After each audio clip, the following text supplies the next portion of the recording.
As determined by Glamorgan Spring Bay Council in April 2017, all ordinary and special meetings of council are to be audio-visually recorded and streamed live. A link is available on the Glamorgan Spring Bay Council website to the YouTube platform, where the public can view the meeting live and watch recordings of previous council meetings. In accordance with the Local Government Act 1993 and Regulation 33, these video-audio files will be retained by council for at least 6 months and made available for viewing live as well as online within 5 days of the scheduled meeting. The written minutes of a meeting, once confirmed, prevail over the video-audio recording of the meeting. Welcome to councillors, staff and members of the public, and I declare the meeting open at 5:01. The Glamorgan Spring Bay Council acknowledges the traditional owners of our region and recognises their continuing connection to land, waters and culture. We pay our respects to their elders past, present and emerging. Present this evening are all councillors apart from Councillor Brini, who's an apology. And in attendance we have Mr Schroeder, Council's General Manager, Ms Turvey, Ms Marshall, Ms Bevilacqua, close, and Mr Wells. Mr Wells has is no longer working for Glamorgan Spring Bay Council, but to come back in to assist this evening. And Miss Bevilacqua will be sitting in that position going forward as Council's planner. So, Mr Wells, are you laughing at my pronunciation of that name? Thank you. So, that's everyone. I request that elected members indicate whether they have any interest, personally or via a close associate as defined in section 49 of the Local Government Act 1993, or any conflict as described in Council's Code of Conduct for councillors in any item included in the agenda. Councillor Arnold? I'll be declaring interest in agenda item 7.14, potential or perceived. 7.14.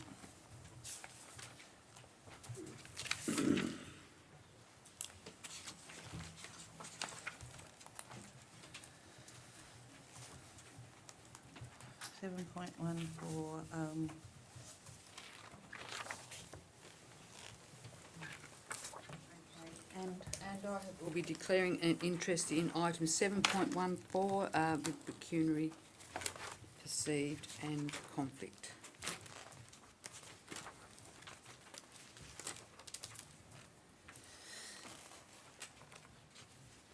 Councillor Browning? 7.13. It's the Swansea Primary Schools. Perceived. Okay, I will be declaring an interest in item 7.14 as my son Edward has a traineeship at Tassal, and as this matter, the main user of this line would be Tassal. I'm declaring an interest.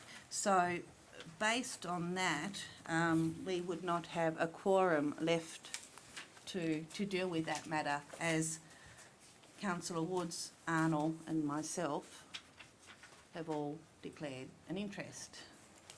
Okay, just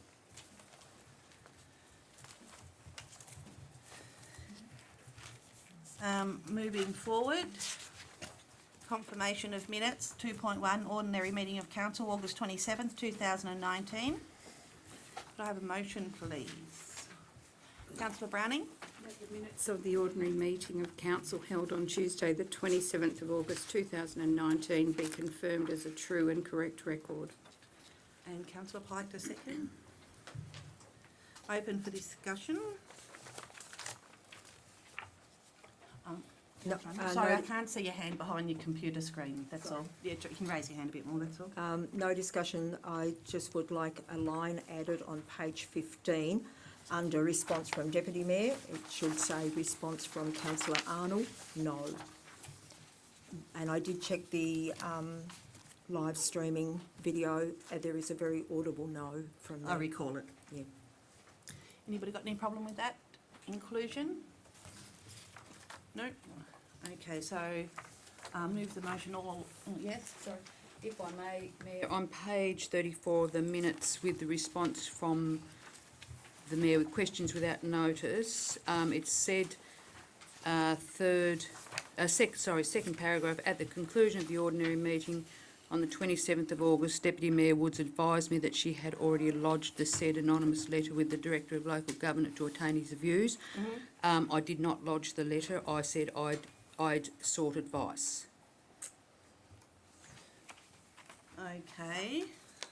So you didn't provide a copy of the letter? No. Okay, so that's my response, so I'm prepared to say, change that to sought advice, okay? Thank you.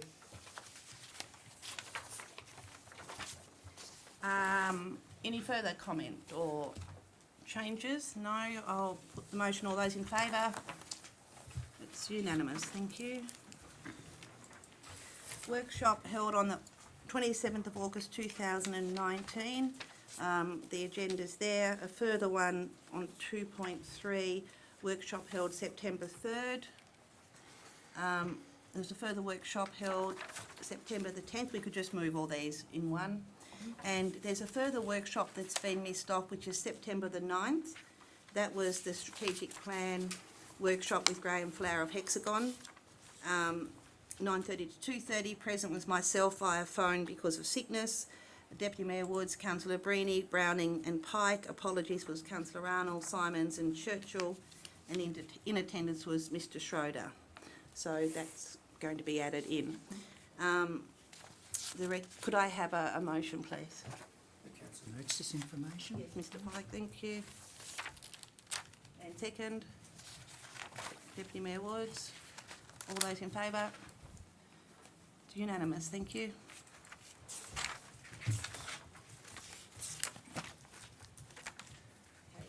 Under regulation 25 of the Local Government Meeting Procedures Regulations 2015, I hereby declare that the Council is now acting as a planning authority under the provisions of the Land Use Planning and Approvals Act 1993 for Section 3 of the agenda. Could I have a motion, please? Councillor Churchill. The council now acts as a planning authority at 5:07. 5:07 and second. Councillor Simons. All those in favour? Unanimous, thank you. Item 3.1 DA 201964, additions and alterations, visitor accommodation 1819 and 1593 Coles Bay Road, Coles Bay. Starts on page 12, recommendation is on page 40. Could I have a motion, please? Councillor Churchill. Pursuant to Section 57 of the Land Use Planning and Approvals Act 1993 and the Glamorgan Spring Bay Interim Planning Scheme 2015, that the application for additions and alterations to visitor accommodation use, including development of 28 villas, extension and refurbishment of existing reception centre, 4 additional staff accommodation buildings, privacy screening for some existing villas, waste and storage facilities and access and parking associated with the additional development at 1819 and 1593 Coles Bay Road, Coles Bay, DA 2019/64 be approved, subject to the following 27 conditions. I would like to add another condition to that and to modify one of them as well. Number 26. I'd just like a little bit of clarity, if I may. Well, you can't at this point because you're moving the motion. Yes, so you'd need to actually put down what Right. you're wanting to do. Okay. And then you'd need somebody prepared to second that, then it would go to discussion. Okay, so 26, condition 26 there, it says control, the last part of that says the control of the obtrusive effects of outdoor lighting at all times for the duration of the development and use.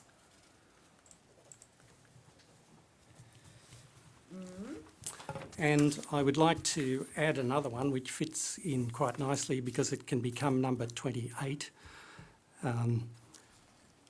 A full visual impact assessment be completed by suitably qualified experts and approved by the General Manager prior to the start of construction.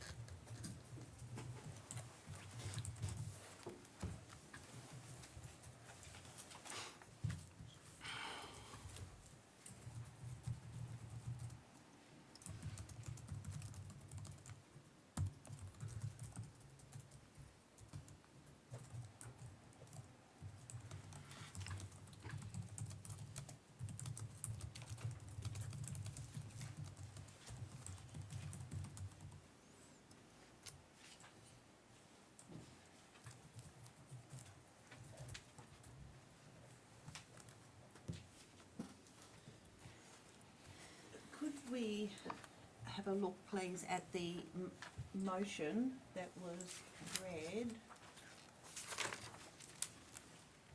Be 1 to 28.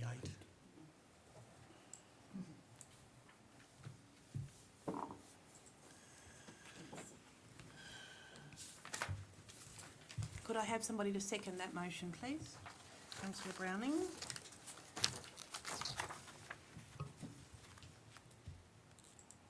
Okay, open for discussion. Councillor Churchill. This is a large development, and I can understand there could be a lot of issues with it, but I've looked at this DA in considerable detail, and I've listened to and read the issues and concerns of representatives and others that have some concerns about this large development in a sensitive environment and the reliance on 16 performance criteria in the proposal. The biodiversity issues are quite considerable, with several plant species being potentially impacted. Large trees such as Eucalyptus globulus are potentially at risk, along with lower growing but endangered species identified in the report, including Glycine microphylla and Desmodium gunnii. Fauna species are usually impacted by such a development and by the removal of vegetation and consequently by the removal of habitat. I would respectfully suggest that the owners of this development, in keeping with good environmental values, give consideration to a voluntary covenant on the remainder of the area not being developed. While this cannot be a condition of the DA, it would be seen as a recognition of the important environmental values of this site.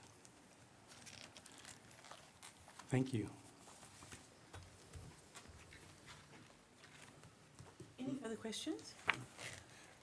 Madam Mayor, could I maybe direct a question to Mr Wells or Mr The Vallecqua? planner? The Well, planner, yeah. sorry, I'm calling Ms Bevalacqua the planner because it's easier for me. That's But fine. you could direct to either, yes. Okay.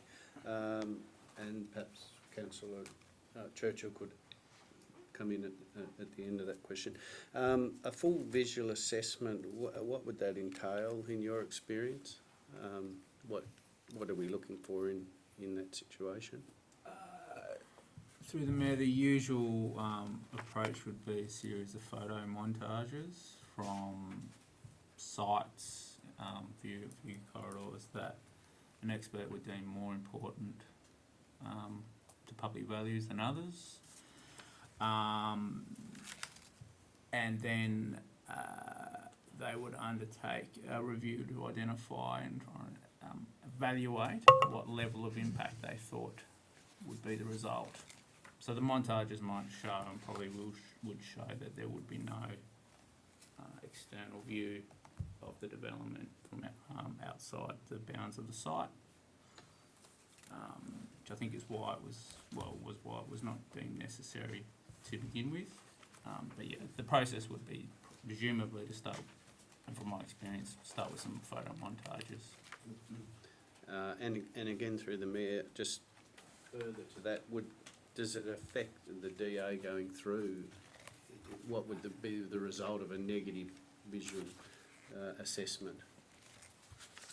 That's a good question. In the terms of that condition,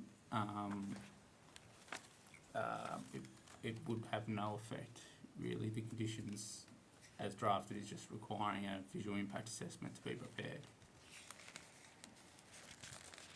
It would be up to the developer to then decide what to do.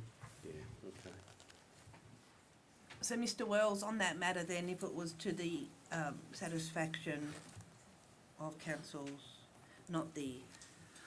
the outcome of the report to the satisfaction of council's general manager would make it a better,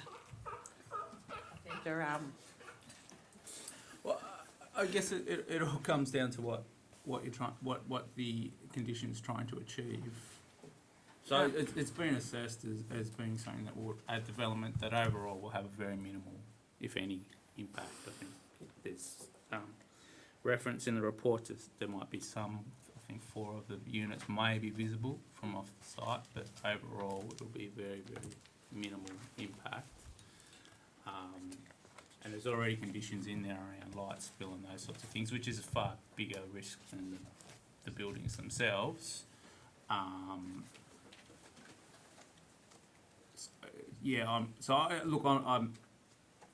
not quite sure really what the conditions, what it's trying to achieve.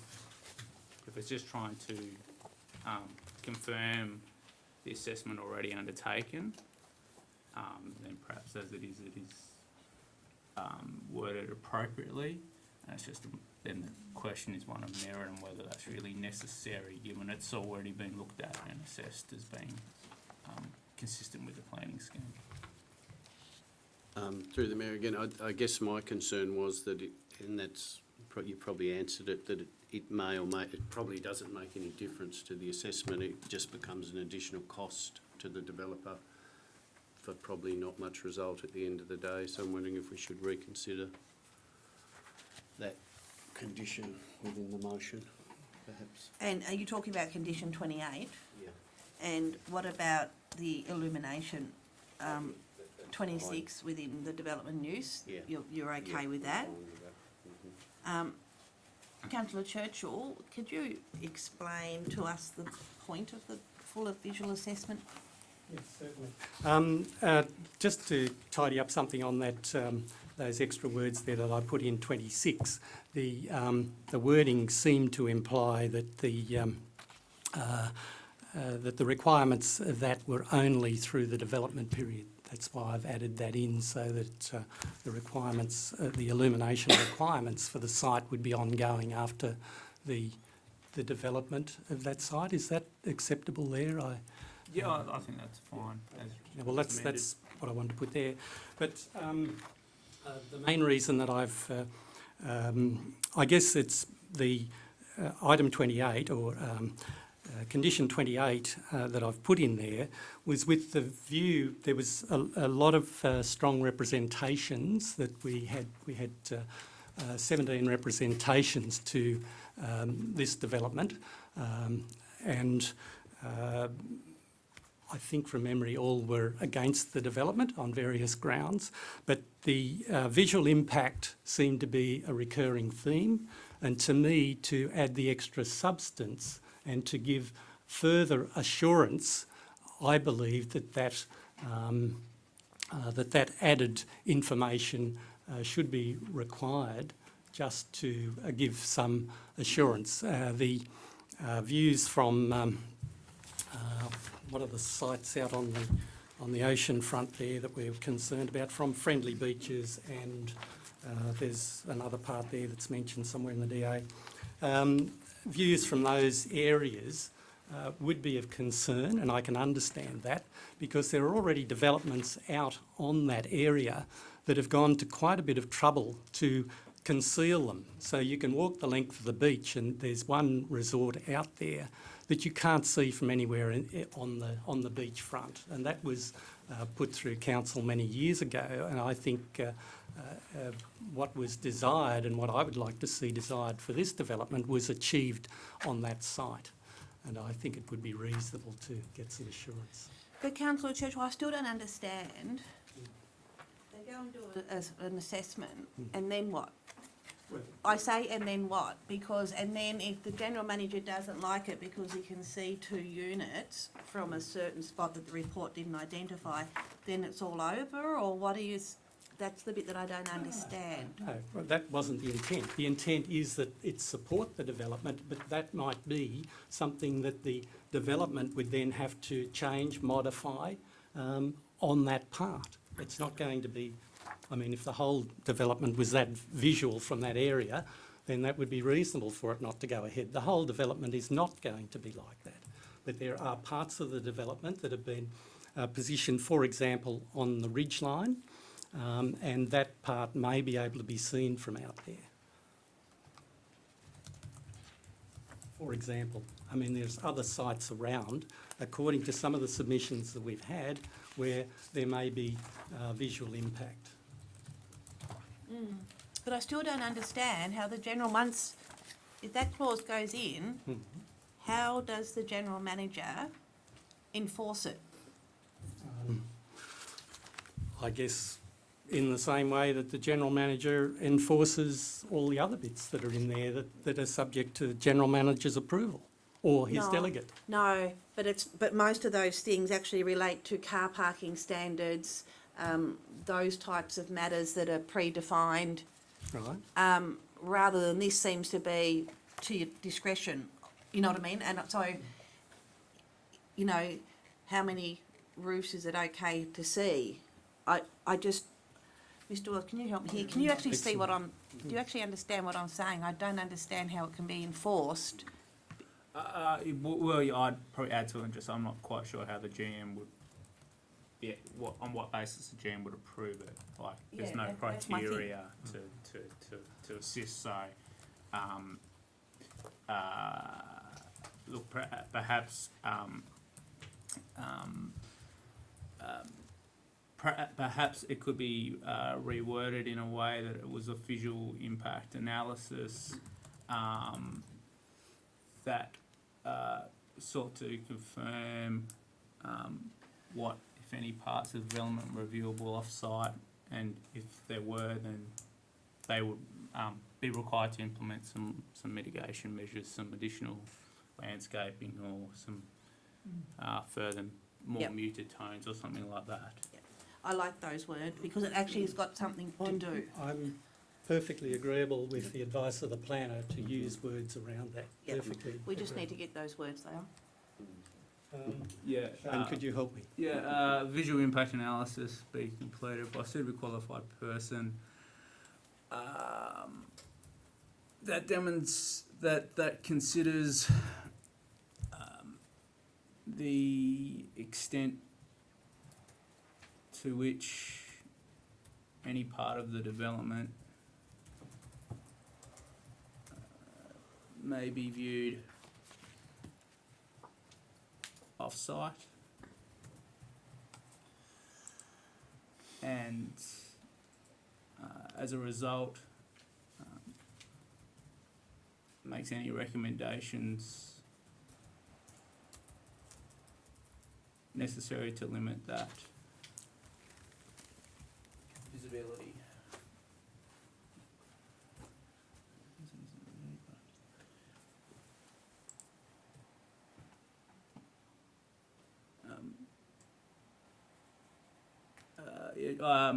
Leave that in, just be approved by the general manager.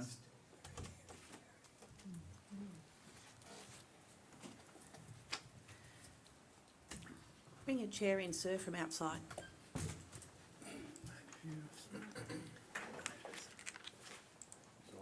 No, you're right. Okay. Councillor Churchill, are you happy with that? Yes, thank you, Mr. Wells, for helping me. Yes, thank you, Mr. Wells. And Councillor Browning, you're happy with that? Okay. Councillor Simons, what do you think? Are you more satisfied or... Yes, I am. Okay. Yeah, I am. Okay, any further comment? Councillor Hyde. Reading this and going through this, studying this for the last 3.5 days, with all the acts and the Glamorgan Spring Bay's interim planning scheme of 2015, I think page 37 actually answers number 28, but because I thought that was a fantastic report. And one thing there, it says, whilst it is acknowledged that Mount Paul contributes to the broader Freycinet landscape, its scenic values are not formally acknowledged in the planning scheme, and they aren't. So you've got a mountain sitting there that nobody acknowledges, not like Freycinet or Wineglass Bay or something else. And it's not, all I'm saying is it exists in writing in our planning scheme. It's not important. The other thing is it says that most of these villas are clustered below ridge lines. So if they're an appropriate colour, they would blend into the environment around. And that's my thing. I just believe 37. We don't need 28 because I believe, but that's okay. I'm happy to keep it there. The other thing that did concern me was the 16. What do you call it? What was it? 16. What's the word? I've lost it. Please. Performance criteria. Performance criteria. No, not performance criteria. We had 17 representations, so we had 16, where am I? Discretions, that's it. Discretions. Yes. And things of how to work those and how to be mindful of those. But apart from that, I don't have an issue with this plan at all. Okay. If I may, through you to the planner, either or. How long has this development been up there, and how many units are there at the moment? I did read it somewhere, but I can't remember now. Yeah, through the mayor. The exact number actually escapes me right at the moment. 12. 12. I believe it started construction, or has been there for around 10 years. Okay, thank you. And if I may, Mayor, through you to the planner, with regards to within the representations, there was a lot of reference to waste water, like not storm water but waste water, and how that's going to be managed. And I know it did say in there in here that it was a plumbing permit issue, but could you explain how, if you can, where the wastewater is going to be held and what's going to happen with it? Because as we know, Coles Bay is under a lot of strain at the moment with regards to septic systems and the like, and it certainly is a hot topic up in that area. Through the mayor, look, all wastewater will be managed on site. There's a variety of technologies and different types of systems that could be used. And I'd imagine that would come down to some economies of scale. There might be some shared systems between the clusters of units. So look, there's lots of different technologies that will work. What will happen through the plumbing permit process is that a design for each system or systems on the site will be prepared by a suitably qualified person. That design has to be in accordance with the Australian standards, and needs to be specified in a plumbing permit document, and that will be lodged with council, approved by council, and will be inspected during the construction stages. If I may, Mayor, through you again to the planner. So what's in place there at the moment? Units that are there. Do you know? Sorry, I'm not sure if it's a septic or an AWTS or some other sort of system. Thank you. Okay, so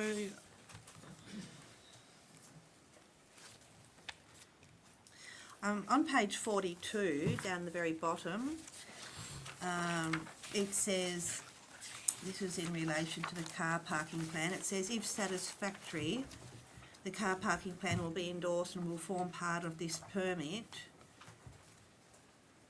I assume it's if satisfactory to, it doesn't say to whom, so it should be possibly to the satisfaction of council's general manager or their delegate. Possibly needs to go in there. It needs to be to somebody's satisfaction. Through the mayor, it does. The other car parking conditions are worded that way. Yeah. So there's no issue in putting that Nope. in?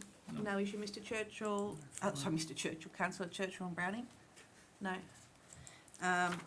And over the page 44, item 22, it says suitable barriers must be erected during the construction of the development to ensure native vegetation, whatever.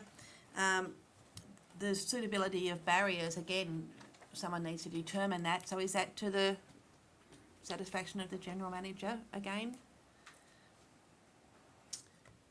Through the mayor, yes.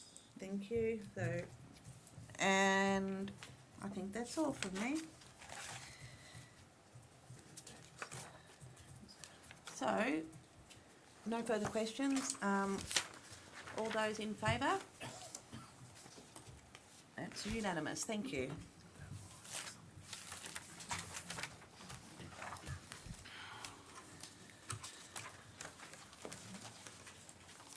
Under Regulation 25 of the Local Government Meeting Procedures Regulations 2015, I hereby declare that Council is no longer acting as a planning authority under the provisions of the Land Use Planning and Approvals Act 1993 for Section 3 of the agenda.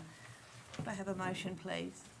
That the council no longer acts as a planning authority at 5:37. Second, Councillor Pike. All those in favour? 5:33. Thank you, Councillor Simons. You're in favour of that, aren't you? Unanimous, thank you. Okay, moving on to item 4, which is public question time. Anyone that's got an agenda will see there's a response there to item 4.1, Mrs Winnie Ennis. There is a response to item 4.3, Mr Brian Moore, one from me on the day and one taken on notice. There's Mr Wayne Murray, a response from myself, and again, one taken on notice from the Manager of Development and Compliance.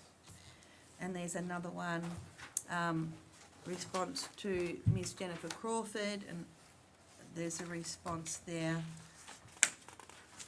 So, Ms Anne Hurd.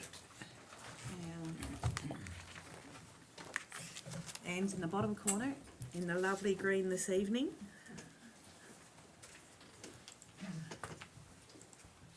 Thank you.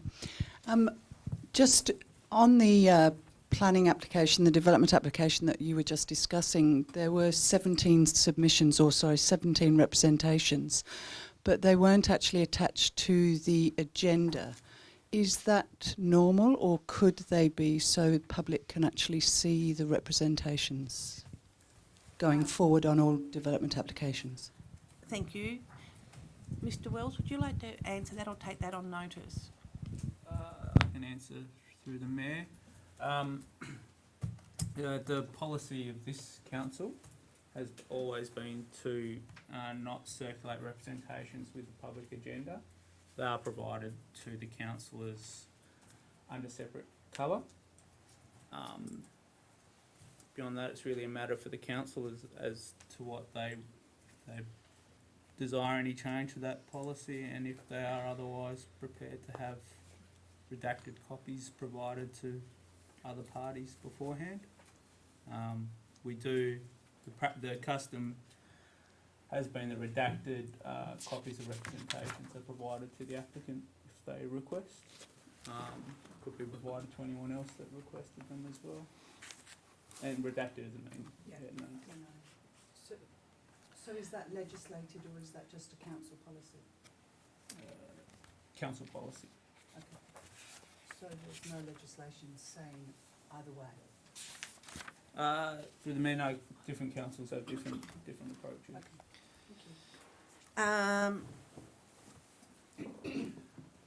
Just want to note there, it's been referred to as policy, but I'm not aware of a policy, a Small council p policy.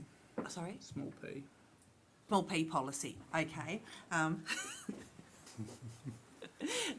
That means internal, not like a policy of council. So, Ms Held, we can have a look at that. Thank you. And now, Caroline Wright. So Caroline here is in the black.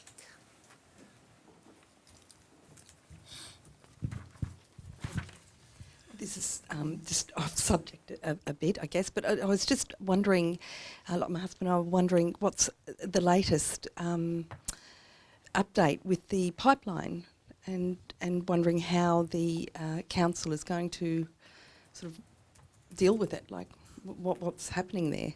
Sure. So you would have seen this evening there, or possibly if you've got an agenda there, item, was it 7 point?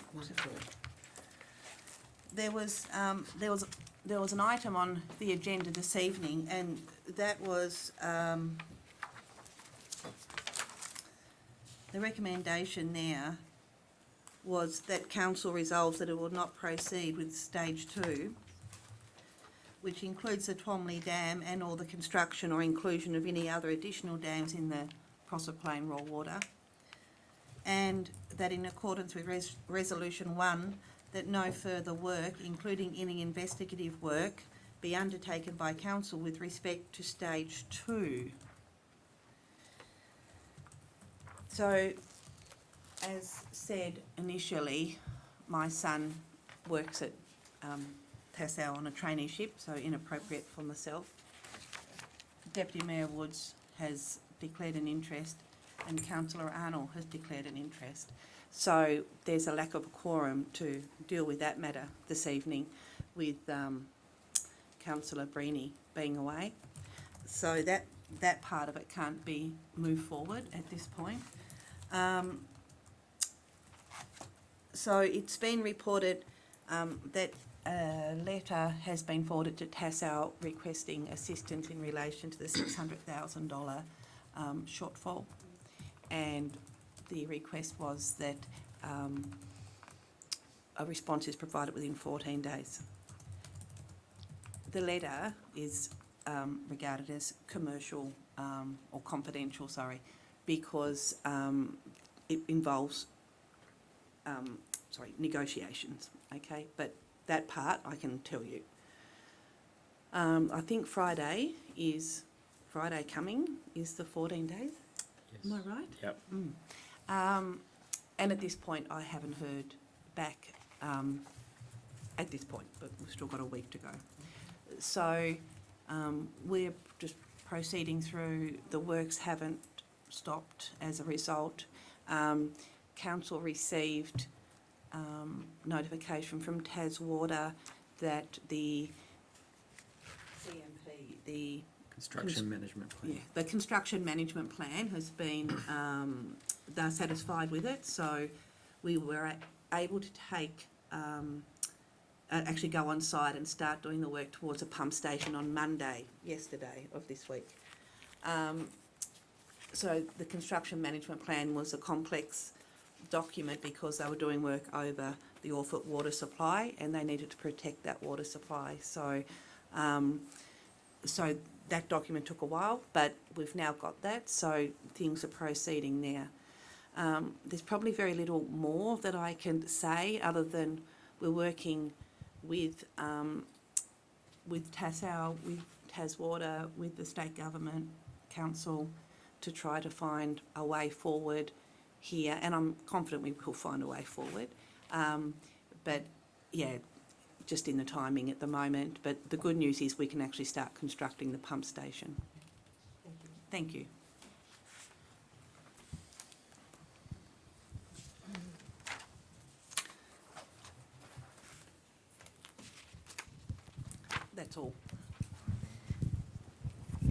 moving on to item 5.1, which is information reports. Starts at page 60, goes through to page 95.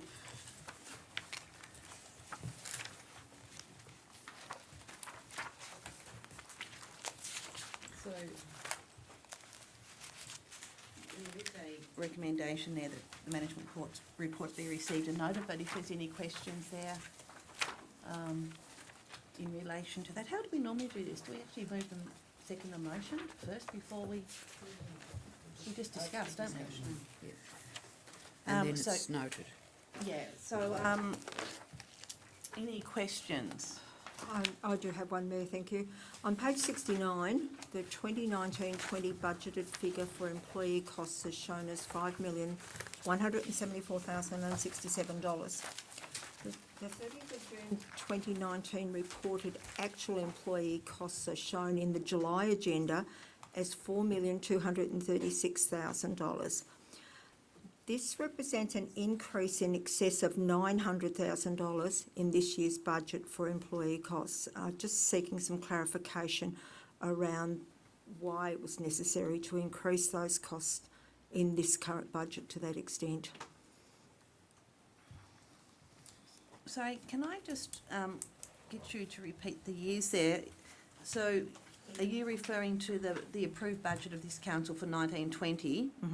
Which is, the figure is shown in here, page 69. Yeah. First line, 5 million, the 1920 budget Yep. is 5,174,000. Yep.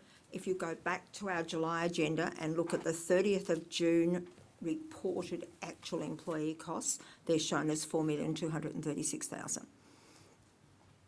Significant difference, but obviously, Mr. Schroeder, have you been aware of this question prior to this meeting? No, I haven't. Okay, so we'll take that Take on notice. That's fine. I have a problem with it being taken on notice. Thank you. Okay, any further questions? Thank you. Page 87, the sponsorship for young Olivia Connors, who will be 87? who will be representing Tasmania in the inline hockey Tasmanian under 11s team for the national champions in Adelaide. I'm sure that she's already been wished all the best from council, but I'd like it to be noted and recorded that council wishes her all the best. And I'm sure that they are very grateful for the $200 sponsorship that council has given her under community small grants policy. And also, with regards to page 84, 83 and 84, Manager of Community Development, Mrs Lona Turvey, that the invaluable contribution that this department plays within the local residents is to be commended. The obviously the cooking class with Sally Wise was very popular amongst the single men or men who are carers, and yeah, I'd just like to acknowledge and thank her for what she's doing with regards to the community members within our municipality. Thank you. Any further comment? I think I had a question.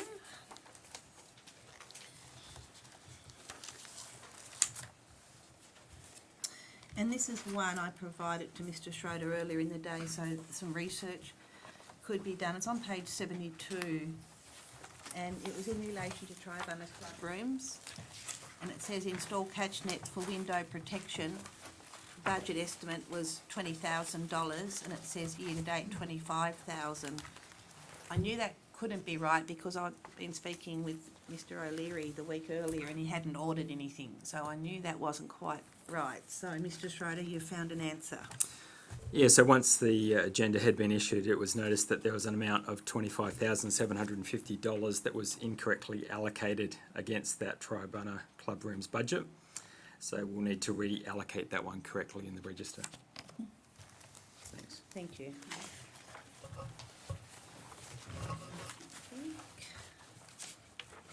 that was my only question.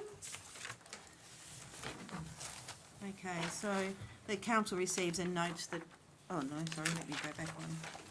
The management reports are received and noted.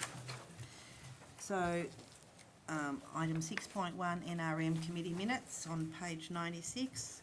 Could I have a motion, please?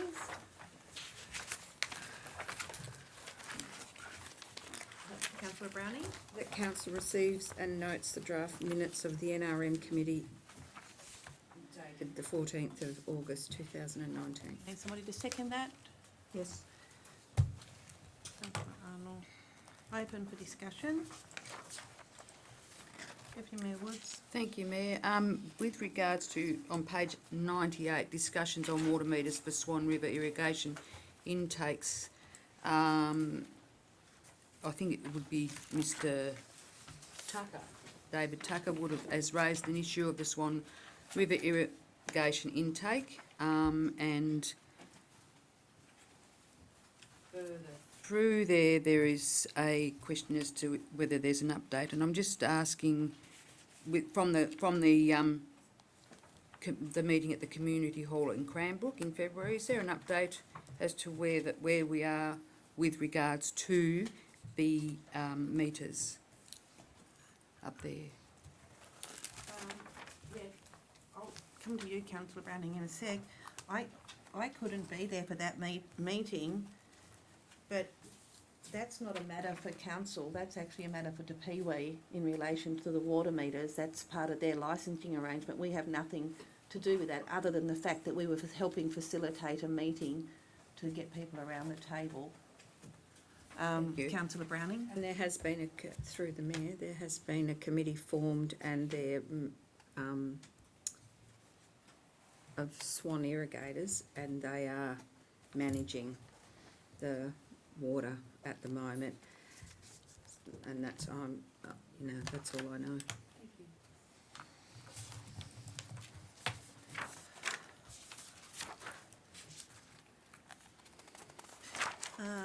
Okay, no further questions. I'll move the motion. All those in favour? Put the motion, that is. It's unanimous. Thank you. Now we're moving on to 7.1. Page 102. Recommendation is page 105. We have somebody. Thank you. Pardon me, excuse me, recommends that the recommendation, Mayor, that Council adopts policy 1.1, mobile food vans, pop-up stalls and curbside vending, version 4 dated the 4th of September 2019, that was A.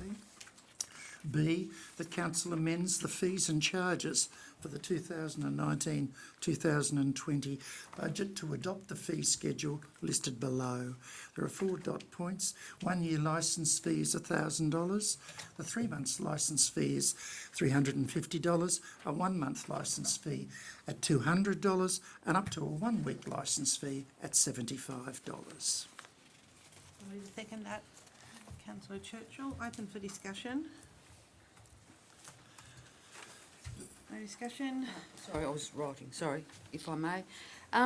With regards to this policy, through you, Mayor, is to the General Manager, have the staff, the relevant staff members had any input into the policy?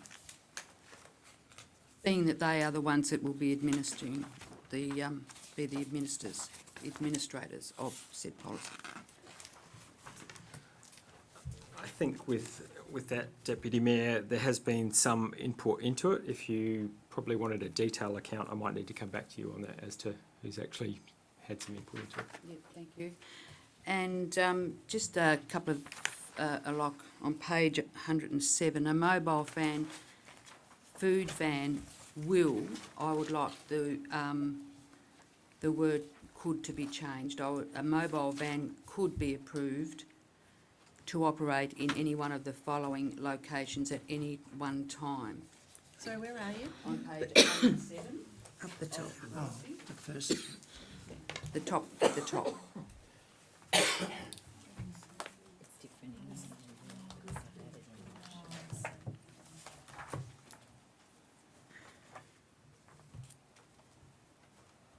clarify why, what's, Well, will is a definite, could is a question.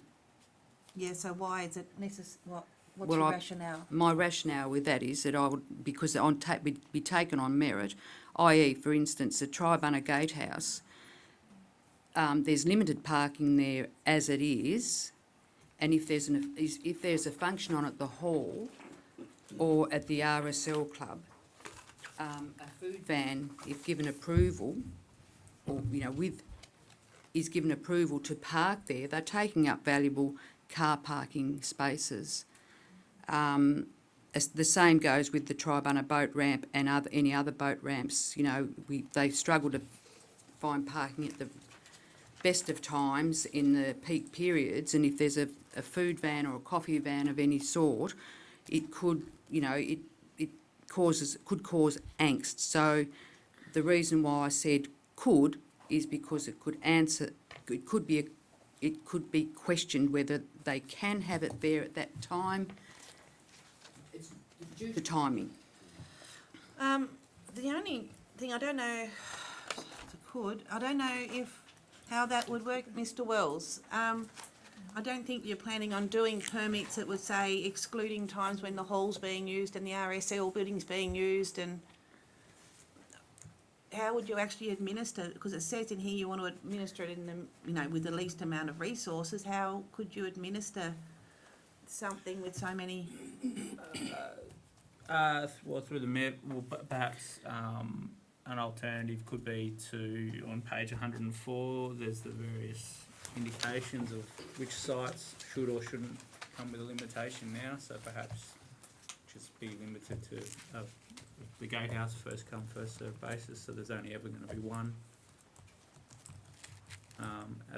there at any time, and if that coincided with another event, then just the impact is just the loss of one space rather than 2 or 3. Yeah. Certainly anything that was required, conditions around particular weekends or particular events that are booked after a licence is issued is going to be difficult for anyone to control. That's my concern, is how do we actually do that? I don't understand how we could. I don't mind they change the word to could, because it gives them allowance there, but I don't know how we could actually monitor it, because it could be after the issuing, or we don't know what's going to happen. Well, we do have a calendar, not a corporate calendar, but a calendar of sorts of shows or events taking place in, i.e. the Tribunna Court Hall, and it could be noted with regards to that. I mean, we just had the hall was in use at the weekend, and the car parks were just absolutely chockers. And to have a car park taken up by a food van in a valuable car parking area, it just seems a little bit. Hold on a moment, Mr. Parker. Councillor Parker, will be to you in a minute. Yes. So so if there's any event anywhere, you don't want any food van anywhere near it? Well, not in a car park, no. Because the car park is for the people to go to an event. The car park is not necessarily there for a food van. It's taking up a valuable, a parking area for somebody who's actually going to the event. So from a risk perspective here, how do we therefore deal with the car park down at the wharf at Tribunna? We've actually talked about that within the, when we've been talking about this policy, and that is a historic, I'm trying to think of the word, it's been approved historically, as has the fish van. So that one can't sort of be, unfortunately, put into what I'm questioning here with regards to this. I think, we workshopped this item up in Coles Bay was that a week ago or Yeah, something? last Tuesday. The fish van's actually got, my understanding is the fish van's actually got its own Crown licence. It's got nothing to do with the council per se, unlike the coffee van that's parked down at the wharf.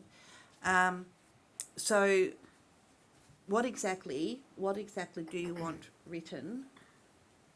What are you proposing to write in this policy?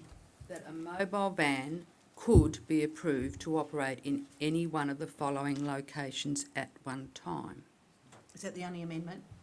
Yes. And there would be a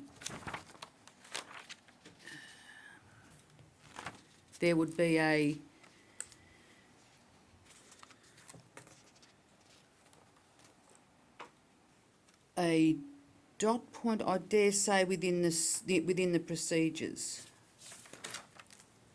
that with regards to car parking being taken up by a food van in a car park at any hall or the boat ramps at peak times shouldn't be permitted, or they wouldn't be approved. Councillor Church. Oh, sorry, Councillor Pike. You've been waiting a long time. Thank you very much, Madam Very Mayor. patient. Can I comment to Councillor Woods, Deputy Mayor Woods, I apologise, through you. I myself were down at the hall on Saturday, and I asked Mrs. Haig, I think it was, who was there running that, and I saw the food van, and I asked, did she want me to ask him if he would like to use the gravelled area outside the RSL. She said to me, no, there isn't a problem, and there wasn't. That was for about 3.5 hours, from 11 until 3. I don't know what time you were there, but I just want to let you know that I did ask that. I was down at the RSL. I did see him. He parked right up at the far end, the hall end, so every other car park was able to manoeuvre in and out. He wasn't in anybody's way. But those themselves worked it out. So I'm just figuring, couldn't we leave the policy as it is at the moment? But if we get issues that you've just raised with us, we could address them. We're always able to review, is that correct? Oh, yeah, we can review every month if we want to be. Yeah, that's what I was saying. The Yeah. policy as it stands, I think, could be given a trial. Yeah. And then we could look at reviewing it if issues. But I did address both the vendor and Mrs. Haig and Yeah. offered them that part. And that car park wasn't being used at the gravel car park at the RSL. So that was interesting too. The thing that concerns me here is the purpose of the policy, I thought, was to provide people with more opportunities. But if we don't allow them a place to park when there's people around, they're not going to be in business for a long time. We only get a short period of time, and I thought the purpose of that was to take the pressure off. You know what I mean? So, sorry, Councillor Churchill. Actually said what I was about to describe, so that's fine, thank you. Councillor The only Simon. thing I might say, through you, Madam Mayor, to perhaps the planner, is if we do insert the word could, does that leave you with a little bit of discretion if you needed it to not approve the permit? And possibly a little bit more discretion for the general manager to put a condition on a licence that could say, notwithstanding the licence, if I tell you to not operate on this particular weekend for this reason, then so be it. Okay. So just on the question of staff input, so this matter, I think it's been, Mr. Wells, I think it's been near 12 months that you did the mail out requesting responses from community people in relation to this matter. Mm-hmm. Then we workshopped it, and at that point you were manager of lots of stuff. Mm-hmm. And so it went through you, no doubt, many varied people have seen the response that had come back and so forth. So I think it went through you as the general manager, you was at the meeting, you was at the workshop and presented the document. So it has actually gone through staff. Well, it's certainly some staff, probably not all staff, so there need to be some communication, some policies adopted, I would imagine, so that the road crew and others are aware of what's going on. Oh, well, that's fine. That policies can be sent out if that's what is a new thing that needs to be done with the council. We're all about communicating. We just had the actual crew in here half an hour ago talking to them about better communication, so that's a great idea. We can certainly send out policies to the roads crew.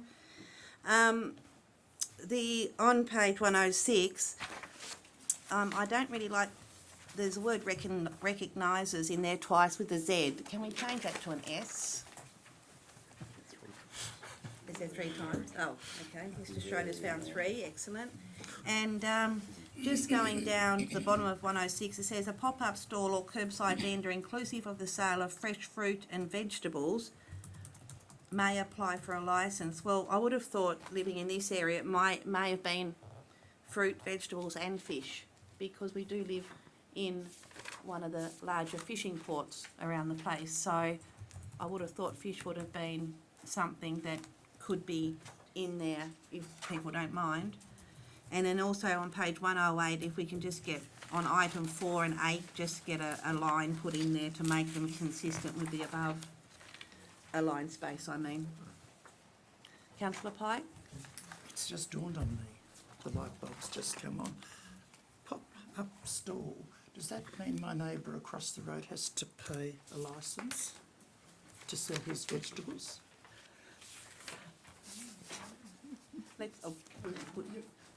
I'm sorry, but we've got a policy here. It just dawned on me. The light just came on. He sells carrots. You can ask Mr. Wells that then. Well, I think any like pop-up bookstall for charity purposes, fee exempts.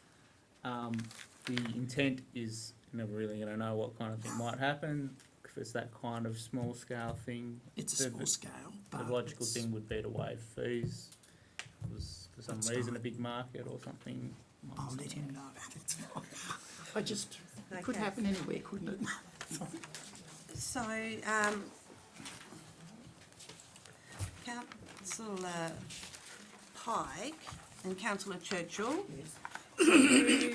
moved and seconded the motion. So the suggested amendments are take out the Zs, add and fish, change will to could, That's right. add in a line on 4 and 8, just to make them consistent in formatting. Do you agree? Yes.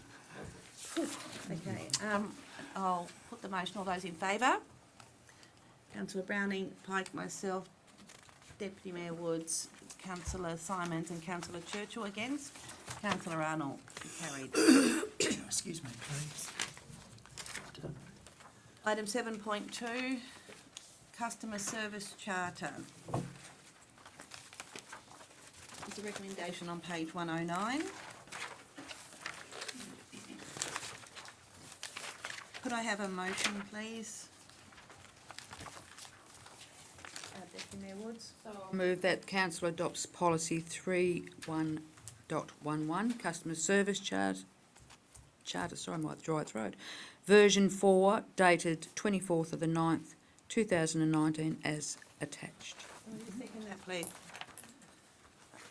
Councillor Pike, open for discussion. Okay, I've got a couple of points here on page 110. It says review date July 2021. I think we need to have in there within 12 months after a council election. That's part of the Act. And then potentially then biannually.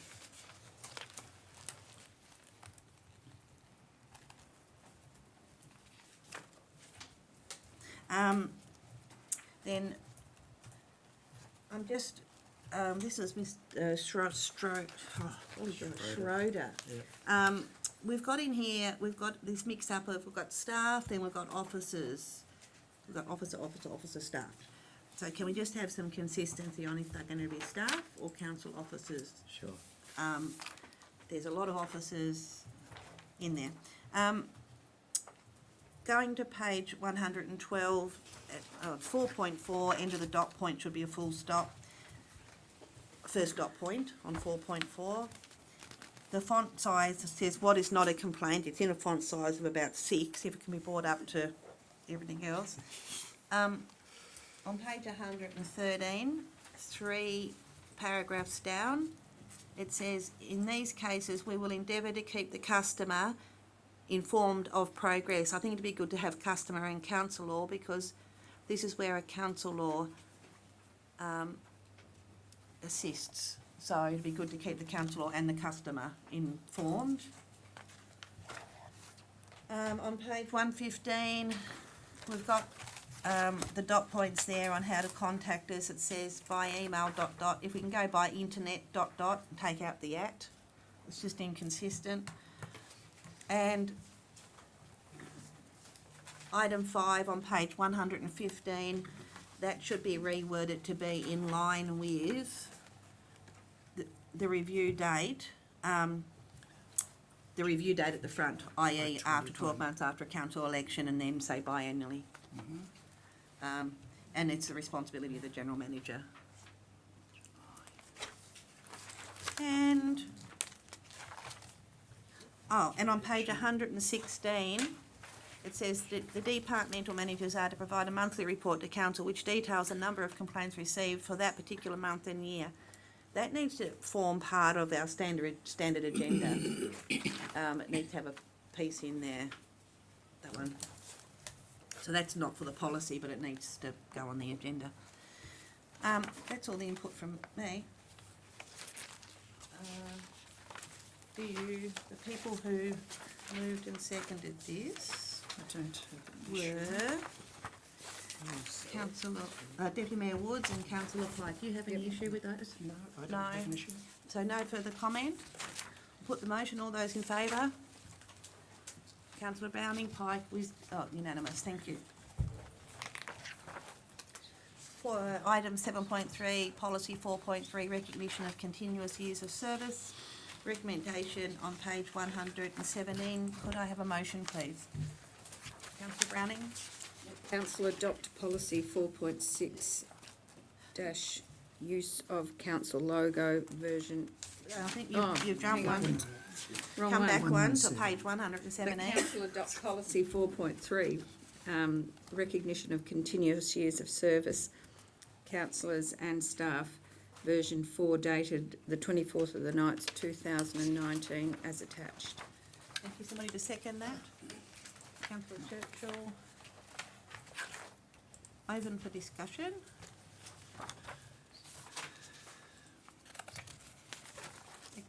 Yes.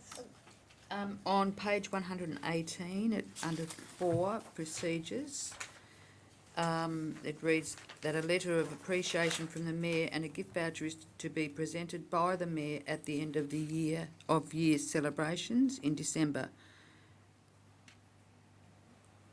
It's all good. It's amazing what happens when you read it out aloud.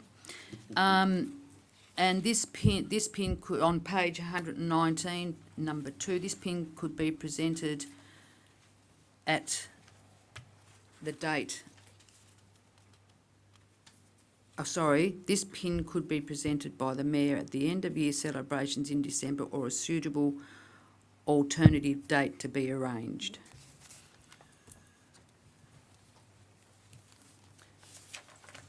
Okay. I think the suitable alternative to be arranged would have left it open to not necessarily being the Mayor.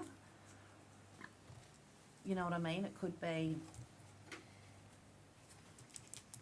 So that says this pin could be presented by the Mayor, so you want the Mayor taken out? No, I'm just saying it could be a different arrangement made for a particular reason. It leaves it a little bit open. If Councillor Simons didn't like the sitting mayor, he may not turn up to the event, you know what I mean? And it might be Councillor Arnold is, and he might go, can I be presented at home with that, please? So I think it sort of opens up the option of another arrangement without saying it too loud. And now I've just said it loud. Right. You get what I Okay. mean? Yep, got it. So, thank you. And so, I'd just like some, on page 118, does staff have a small s or a big S?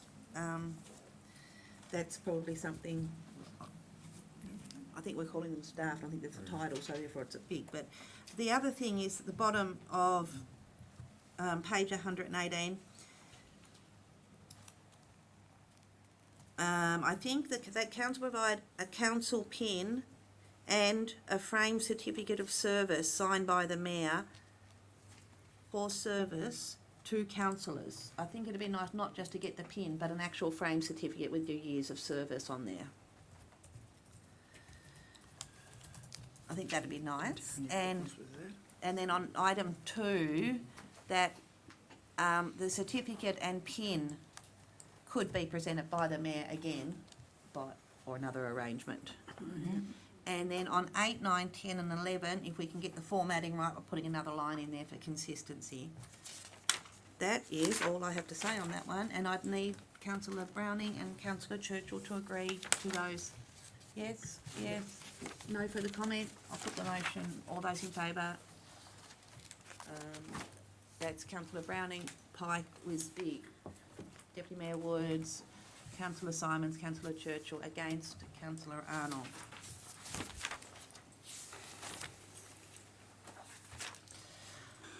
Item 7.4 on page 120, use of council logo. The recommendation is on the same page. Could I have a motion, please? Councillor Simons. That the council adopts policy 4.6, use of council logo, version 3, dated 24th of the 9th, 2019, as attached.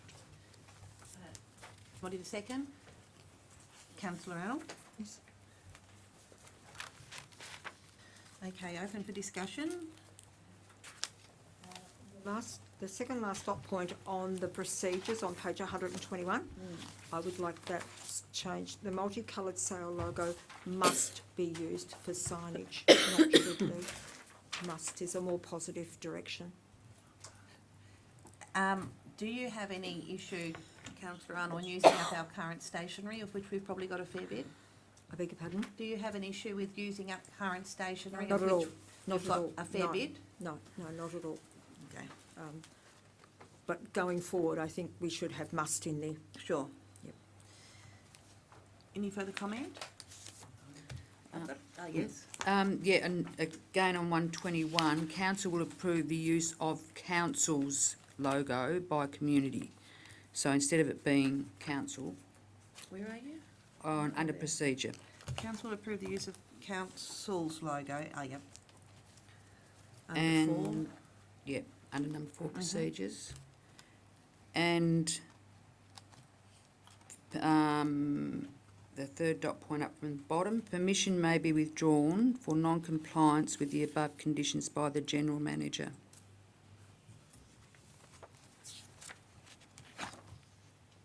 That's it. Okay, I've got a couple. If we can have a capital P for policy on line 1 and 2, please. And then it's got a bit messy here because it says council logo means a multicoloured sail logo, And teal two-tone logo, and we spoke about the monotone logo which we use on certificates. So there's basically 3. It does get a little bit confusing, so I think it needs to go in there. We've got a multicoloured sail logo, a two-tone teal logo, and a monotone logo, which is used for awards, medals and certificates. I'll put there as approved by the mayor or general manager. Depending on the certificate giving, it's nice to have it looking modern and, you know. So that was something I put in there because it sort of wasn't covered. Then going down to dot point, third up from the bottom, it just needs a full stop at the end of it. Second up from the bottom needs a full stop at the end of it. And the last dot point is two-tone, I think I crossed out the last dot point because I think it's covered in the, under definitions. Yeah. And option 6 over the page, capital P for policy and reporting, could just say not applicable rather than no reporting requirements necessary. Just not applicable is the standard words we use there. So, Councillor Simons and Councillor Arnold, did you keep up with all those things? Do I need to repeat? Sorry, councillor Simon. Councillor Simons is happy. Yep. Could you just clarify for me what you would like to see in the definition? Oh, so the definition was council logo means a multicoloured sail logo, comma, teal two-tone logo, which appears on council property, signage, websites and correspondence, and monotone logo options, right, options, for awards, medals and certificates, Right, okay. as approved by the mayor or general manager. So it's, if you're doing a gold certificate, you could use the little gold, I don't, like the I bronze. don't see the need to have as approved by the general manager or the mayor. I think it's just, the definition here is what are we talking about the logo? At the time. Okay. Yeah. So just I full think stop? Yeah, just full stop Okay, after I'm the end happy of the with the full monotone. stop. Yeah. Okay, yep, that's fine, yep. So the definition is, Yep. by definition, Full stop. defining what the logos are, not how they're going to be used. Yep, Yep. okay, so you're happy with that? Probably the only last point is, I don't know if we've still got a style guide, you know, a style guide. And it'd probably be good to get one if we haven't got one, or get it updated, if we don't have one, because it sets a standard for all use of the logos. So we're consistent. Okay, so you're both happy, I'll, put the motion, all those in favour? It's unanimous, thank you. 7.5, policy 4.7, council-owned vehicles. Recommendations on page 123. Can I have a motion, please? Councillor Browning. That the council adopt policy 4.7, council-owned vehicles, version 3, dated the 24th of the 9th, 2019, as attached. Councillor Pike, second.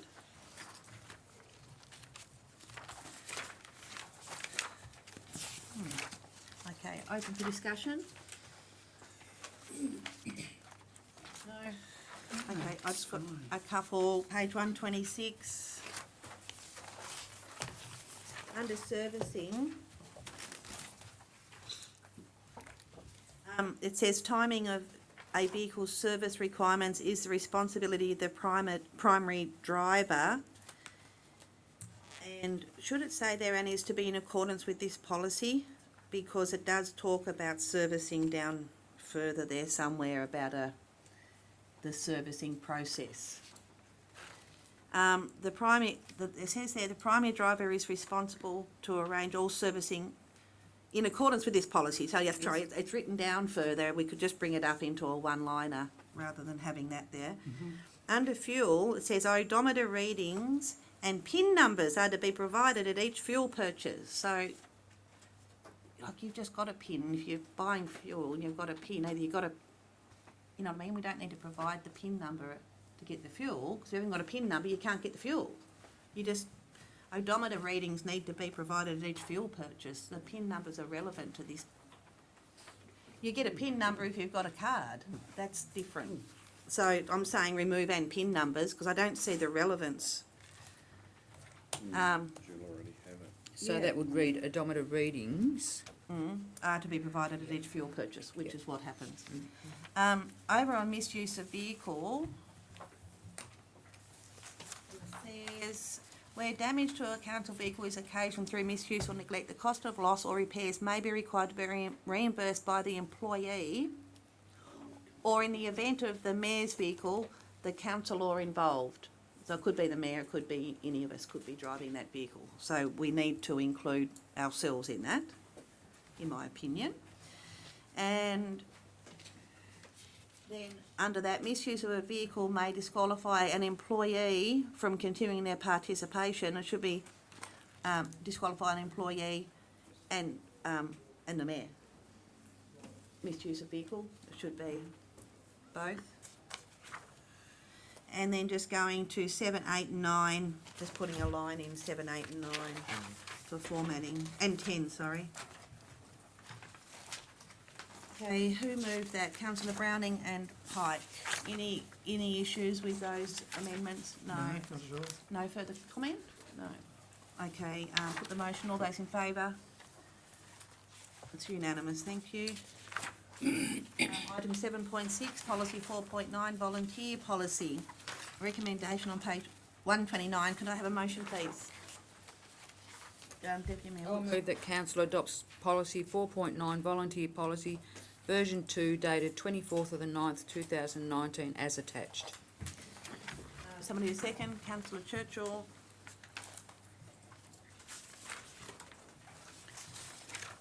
Open for discussion or comment. Yes?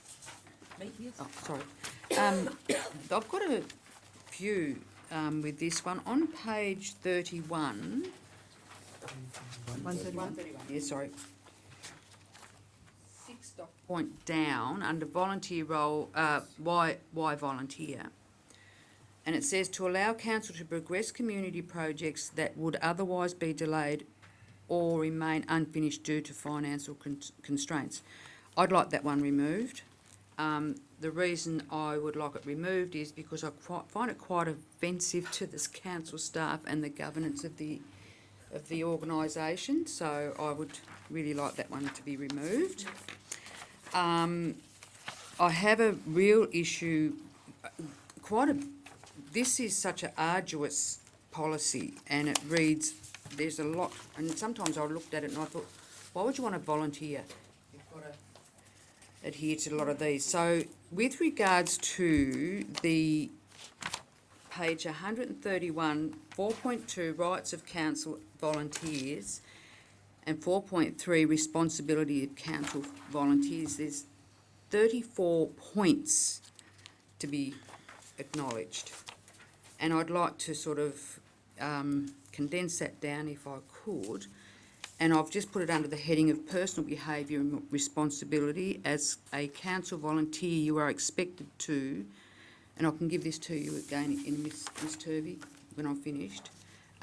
Be courteous to people that you are dealing with. Observe all health, safety and welfare issues to protect both yourself and others in the workplace or in private and public areas. Help to create an environment that is free of harassment and discrimination. Ensure that you comply with all relevant laws and council policies. Be reasonable, just and honest in your actions and act in a non-discriminatory manner. Refrain from any form of conduct which could cause offence or embarrassment to council, fellow volunteers or members of the public. Report any adverse behaviour or possible breaches of this code to the council officer who is supervising your activities, and alternatively, you can report any matters to the General Manager. And I feel that this one sort of condenses those 34 dot points within their responsibilities into something a little bit smaller.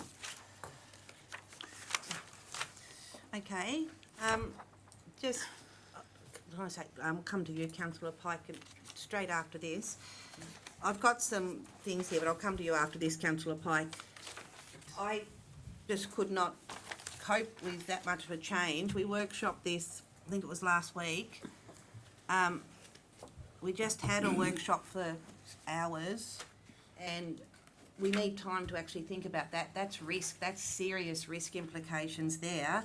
And we just, you know, to me, I would rather endorse this policy, and if we want to change it, workshop it again, address and assess the risk, and bring it back to the table again and change it. But at this point, I'm not happy to make that many changes without proper consideration. Okay, sorry, councillor Pike. Through you, Madam Mayor, to Deputy Mayor Woods. I just want a clarification. The rights and the responsibilities, Deputy Mayor, that's what you read out, what you were proposing. They're both together. Rights of council volunteers and the responsibility of council But volunteers. both together, weren't they, condensing. with not under, Yes. yeah. Yes, I can't, I wouldn't support that, I'm sorry. They need to have rights, they need to have responsibilities. That's There's fine. two separates, but that's all I wanted to say. I just wanted to clarify that you combined them. Thank you. Thank you. Councillor Churchill? Thank you, Mayor. Just wanted to say that really I can understand the cumbersome nature of what you're trying to get around, but I think the fortunate thing is here it says that it can be reviewed as required. There's no set, we're not out of time on this one or anything. So, you know, up to 2023. So I think, as you've suggested, if we're to review or change it that dramatically, it needs to come back to a full workshop, I think, and Yep. be worked. If that makes sense. Thank you. Councillor Arnold? I won't support the policy in any form, in what's appearing in there or with Deputy Mayor Woods' amendments. As Deputy Mayor Woods said in her statement, why would you want to be a volunteer for GSBC under this policy? My personal preference would be that the policy is rewritten in friendlier terms, and we review it at a later meeting. So I've got some changes here that I'm proposing, which I'll go through. This policy, according to Council's website, was last approved on the 24th of May 2011, with a 4-year review date, i.e. 2015, and we're at 2019. So to me, we are getting volunteers. I agree. I read that and I'm like, this is hard work, even reading it, let alone being it. And actually, I was a volunteer the other week, and that was hard work too. Just filling in the paperwork, not the actual work. And so I agree it can be made better, but we actually need to get something on the table here, because at the moment we're what is that, 8 years out of 4 years out of date, and I'd rather have something on the table and it be workshopped. I've got no issue with that. I've got no issue with somebody coming forward with a beautiful document, and I would also like to make sure whatever comes forward does meet the national standards for best practice in volunteer management. So my little amendments was page 131. 1, 2, 3, 4 dot points down, there needs to be a full stop. 5 dot points down, we've got double brackets. One of those brackets needs to come out. One's about 6 dot points up, capital P for policy. Right, so this is 2 dot points up. It says to be supplied with appropriate training and induction. I think we need to put in there personal protective gear is pretty important too, is as a right that they can have personal protective gear as required. On the next page over, 1, 2, 3, 4, 5 dot points down, I'd like to see there that it says to be informed, a volunteer is to be informed of their entitlement to out-of-pocket expenses. I've written there including travel and meal allowances if applicable. So I'm aware that some people in the past have had meal allowance and basically given $20, which is great. But I think we need to put it in there to tell people that they shouldn't have to go and buy their lunch if they're out working somewhere and they've been working for 3 hours or something. I think we need to be reasonable. Just going down to about 5 dot points up there, there's a small S for staff. Next page, top line, capital P for policies and procedures. Halfway down the page, capital P for policies and procedures. Page 134.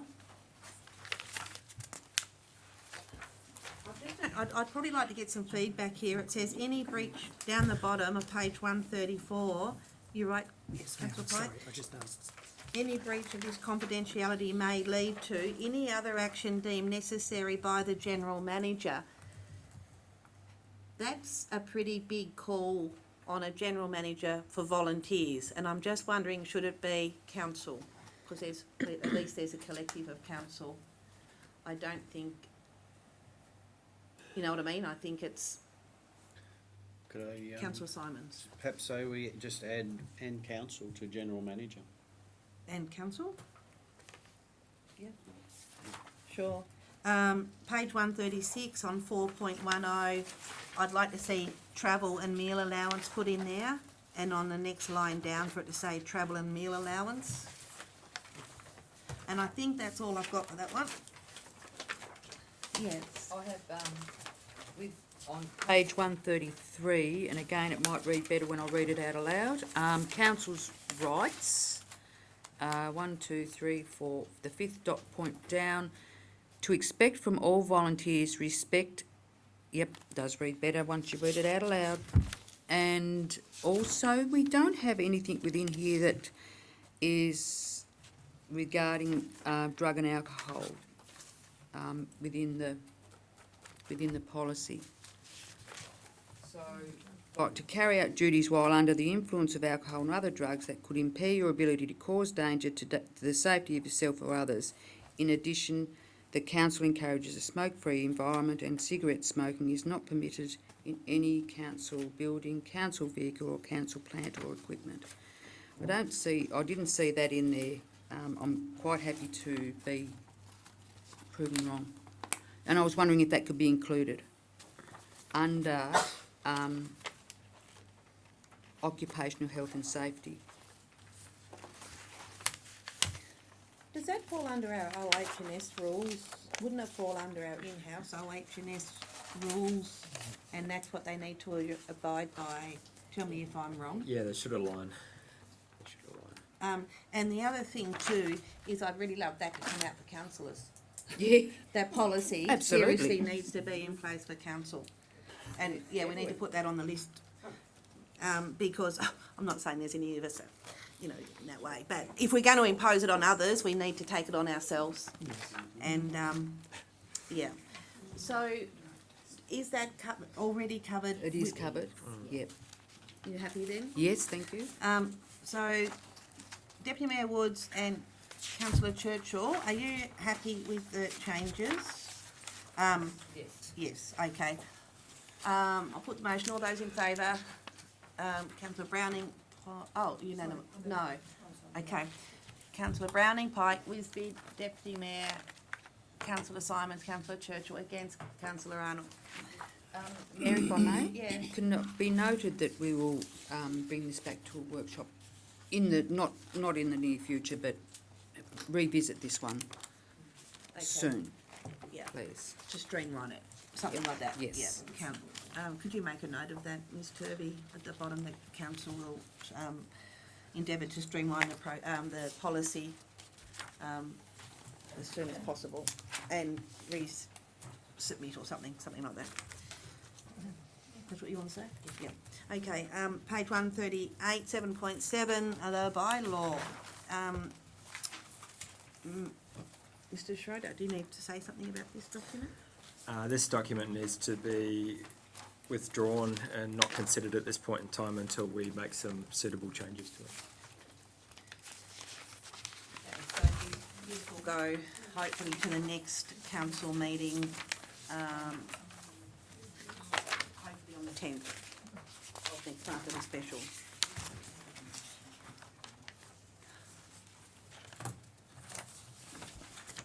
You need a motion to withdraw. Sorry, Need a motion people to- just checking to see.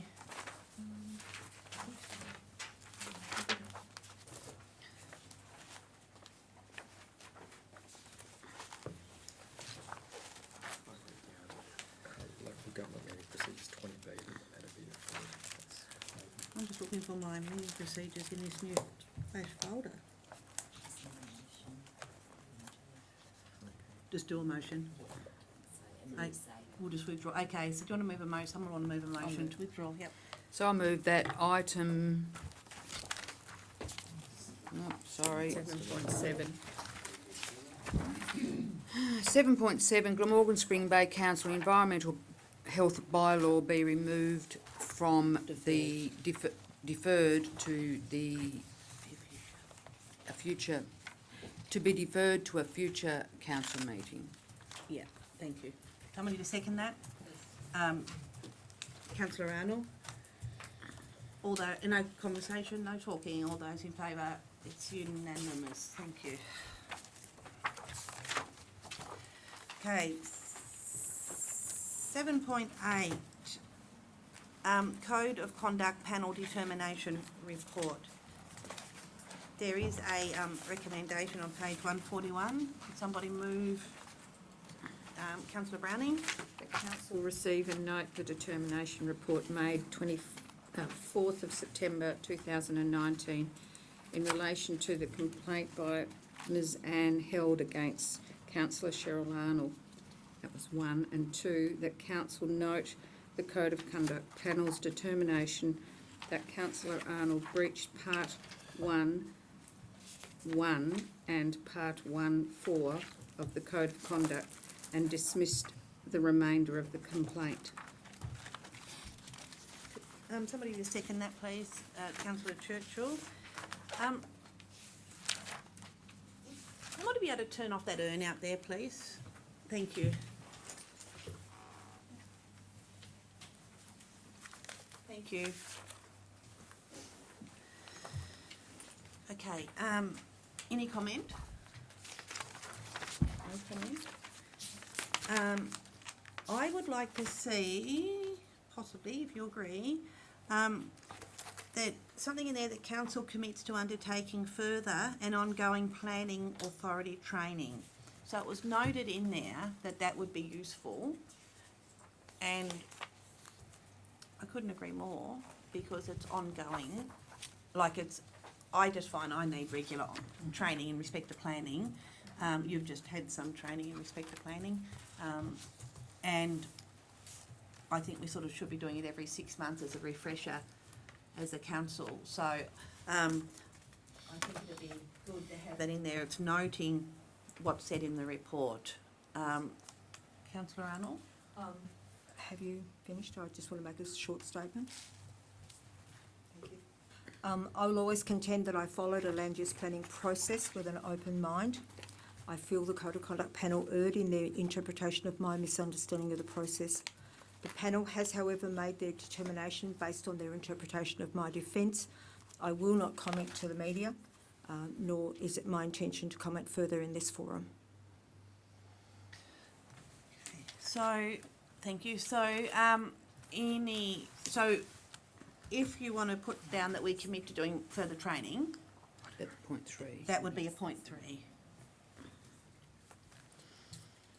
Yeah, sorry, Councillor Browning and Councillor Churchill. So, Councillor Browning and Councillor Churchill. I'm happy about that. Yes, thank So you. you'd like to add the council Yep. commits to undertaking further and ongoing planning training, planning authority training? Okay, so no further comments. I will put the motion, all those, you right? Yes, right. All those in favour? Yep, unanimous, thank you. Oh, note to self, don't do 7 or 8 policies in a row on one night. 7.9, speed limit review, page 149, recommendation there. Yes. I'll move that council submits an application to the Department of State Growth requesting the existing 80km/h speed limit along Cambria Drive be assessed with a view of reducing the speed limit to 60km/h in the interest of public safety. And 2, council submits an application to the Department of State Growth requesting the existing 80km/h speed limit along the Tasman Highway through Buckland to be assessed with a view of reducing the speed limit to 70km/h in the interest of public safety. Councillor Arnold, second. Any comment? Yes? Yes, if I may. I fully support this. Note to self, don't do 7. This motion, and Cambria Drive has been brought to us. It's a new one, but this is the second time, or possibly more, that Buckland has been brought to us, and I feel the need for the reduction within Buckland to be 70, considering that Tribunna, the outskirts of Tribunna, is 70. I work in Cranbrook and it's a very short space and it's 70, And in Buckland, we have a lot of driveways, we have a couple of arterial roads coming off it, and I think it's very important that we do get a reduction in speed in Buckland. Any further Thank you. comment? Yeah, Councillor if I may, Churchill. Mayor, I just wanted to thank Mr Barrett, who's with us tonight, for doing the legwork on this one for Cambria. I think it's a common sense one in many ways. It's not up to us to make the decision, of course, but it's a good thing, I think, to have happened there, because it's an enclosed environment and the community obviously wanted this. So thank you, Steve. Okay, I'll put the motion. All those in favour? It's unanimous. Thank you. East Coast Regional Development Organisation 7.10, recommendations on page 150. Could I have a motion, please? Councillor Pike? The council considers, excuse me, a grant. Oh, you just need to put a number in there, council. The council approves a number, a figure. Oh, So the council I approves see, a yes, I grant. can see now what we've had up here, yes.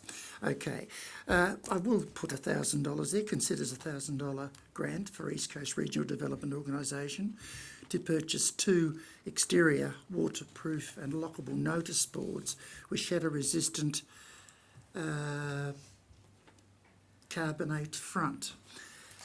The That's council all. approves a grant of $1,000. That's what you're saying, yes? Okay, somebody to second that motion, councillor Browning.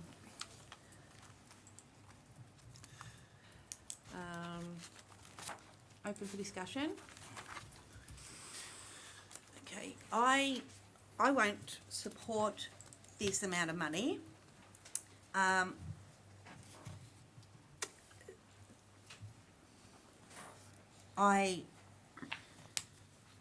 think it's important as a council that we know, and this is for whoever that applies for money, that we understand over the last 4 years what amount of ratepayer money or subsidy is going to what groups, because it's only 25,000 that we've got to spend from one, we've got to put out from one end of the municipality to the other.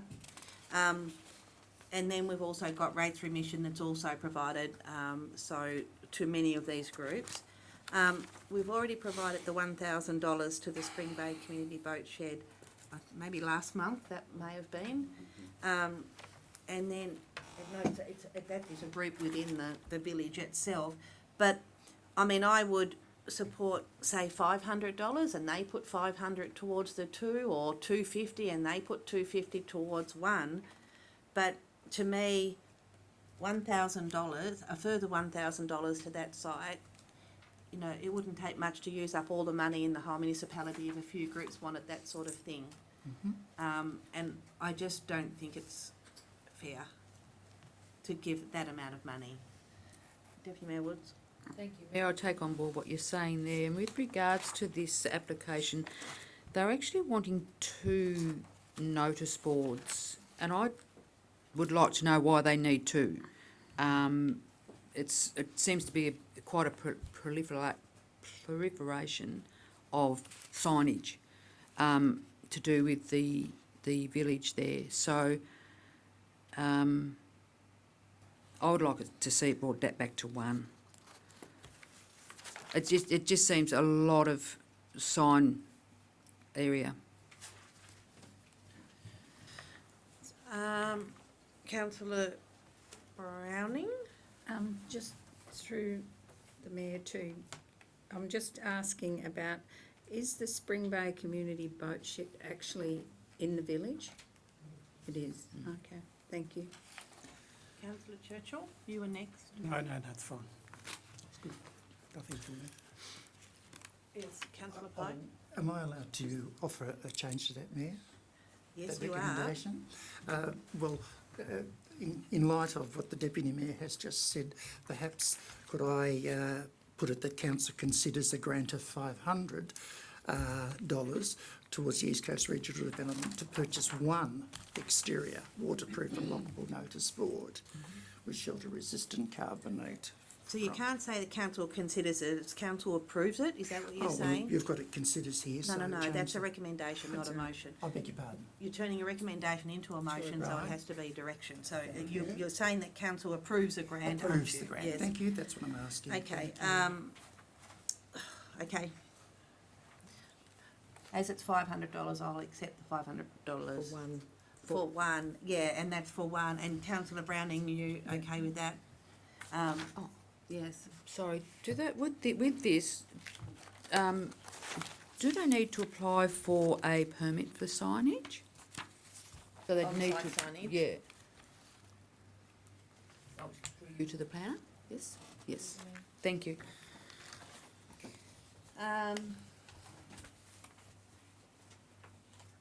Do you wish to put that in the motion on the condition that that the council approval,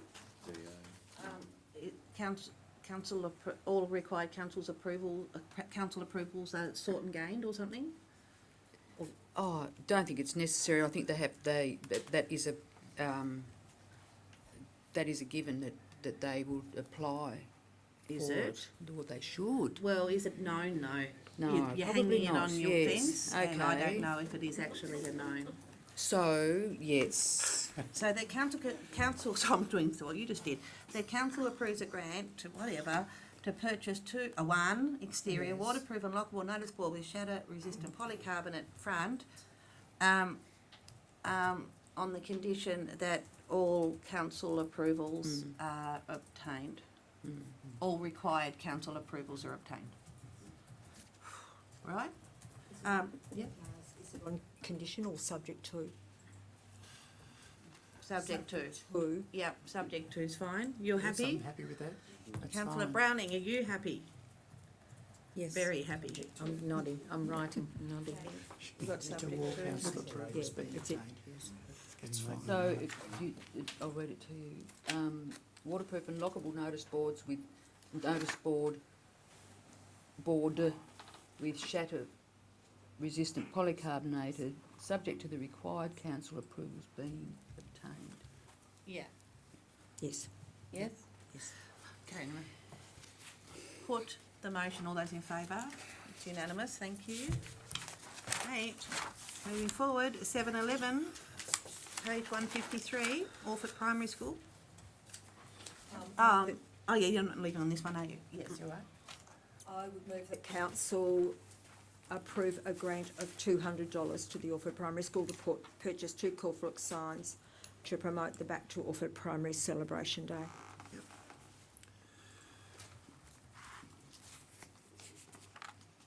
Someone to second that? Councillor Simons.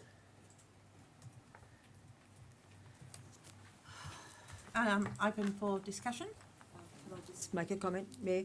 I fully appreciate it is the full cost of the cornflake signs, but council has been trying to encourage everybody, community groups, to utilise our cornflake sign stands at the end of it. So I think this is a good opportunity for council to support one of our local schools to do just that.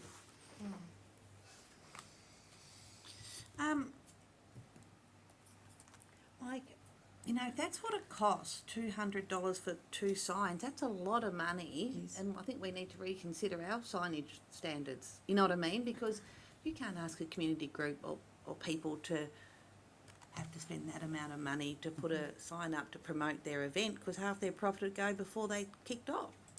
It seems like I didn't know it was costing that much money for a couple of little signs. If you might recall, Mayor, though, the object of those cornflake sign stands was to try and stop the proliferation Yeah. of just signs put out on the road or whatever. But yes, they are expensive. But I'm thinking about my election signs, and they were nothing like that. I don't know why they cost so much. Maybe we need to shop around for some prices. Because they're only black on white, aren't they? They are. Very basic. But the thing to be, not so much for this, because this is going to be a one-off event effectively, but, for example, there's a couple of other community events that utilise those signs, and they utilise the same one every year. Yeah. They just, because they are able to change the date on them, so. Yeah.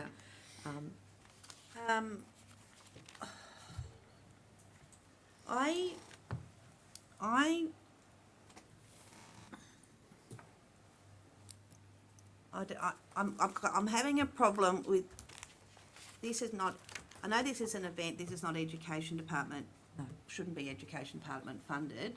I have got problem with council funding Education Department cost. But I have got a problem with this one being that we're fully funding the whole lot, and I know it's, the school haven't received any money for a while from my look. Maybe I'll just say yes to this one, but I think we need to review our policy on contribution, co-contribution going forward. Are you aware of the background of this particular event? Yeah. You are? I have read about the background. Yeah. Yeah. Yeah. So I just think we need to sort of get some sort of, we're working on this policy anyway in the coming weeks, but I think we need to get some co-contribution rules in place. Sure. No further comment? Are we boring you? You'll be here for another 2 hours. I'll put the motion. All those in favour? It's unanimous. Thank you. Okay, 7.12, recommendation on page 154. Oh, Christmas. This is Christmas. Stay, sit down. I'm done leaving. I wish I was. I'll move that council approves a grant of $500 to the Swansea Community Christmas Committee towards the staging of the 2019 Christmas Parade and Festival in Swansea. I'll second. Thank you. Any conversation? No. I'll put the motion. All those in favour? Unanimous. Thank you. Nobody wanted to speak, did they? You've got to come up quick. Councillor Brownie, you're leaving now. 7.13, page 155. Can I have a motion, please? I'll move that council approves a grant of $500 towards the Swansea Primary School towards the cost of purchasing a water fountain at the school, for the school. Can someone, that was messy. Can somebody second that?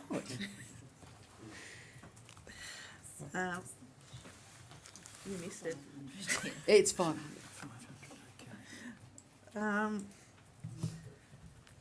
Okay.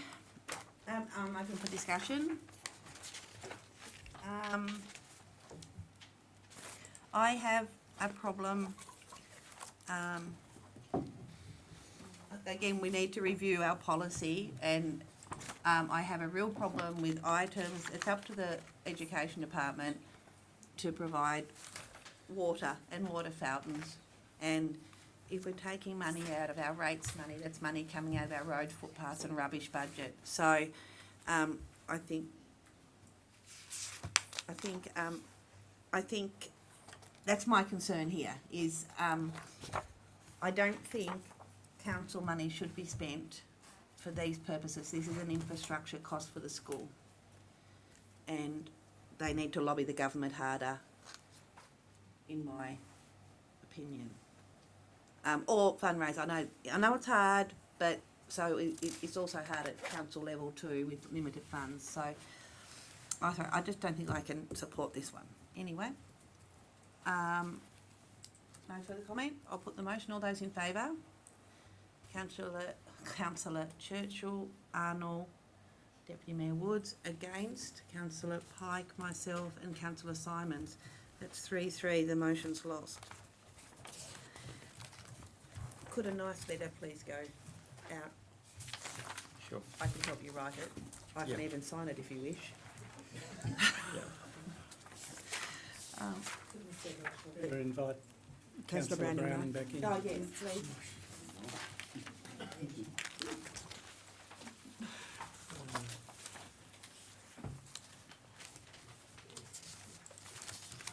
Councillor Browning, the motion went 3-3 lost. And that was on a $500, not the 1,000. Okay, 7.14, for the lack of a quorum, that matter won't be discussed, and I think that just needs to be noted, Ms Turvey, because of 3 councillors.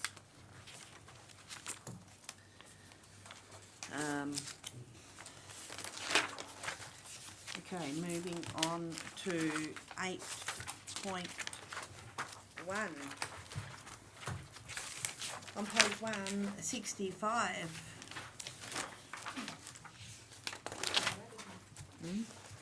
Okay, page 165. Keep going, keep going. Keep going. Keep going. Keep going. Oh, yeah.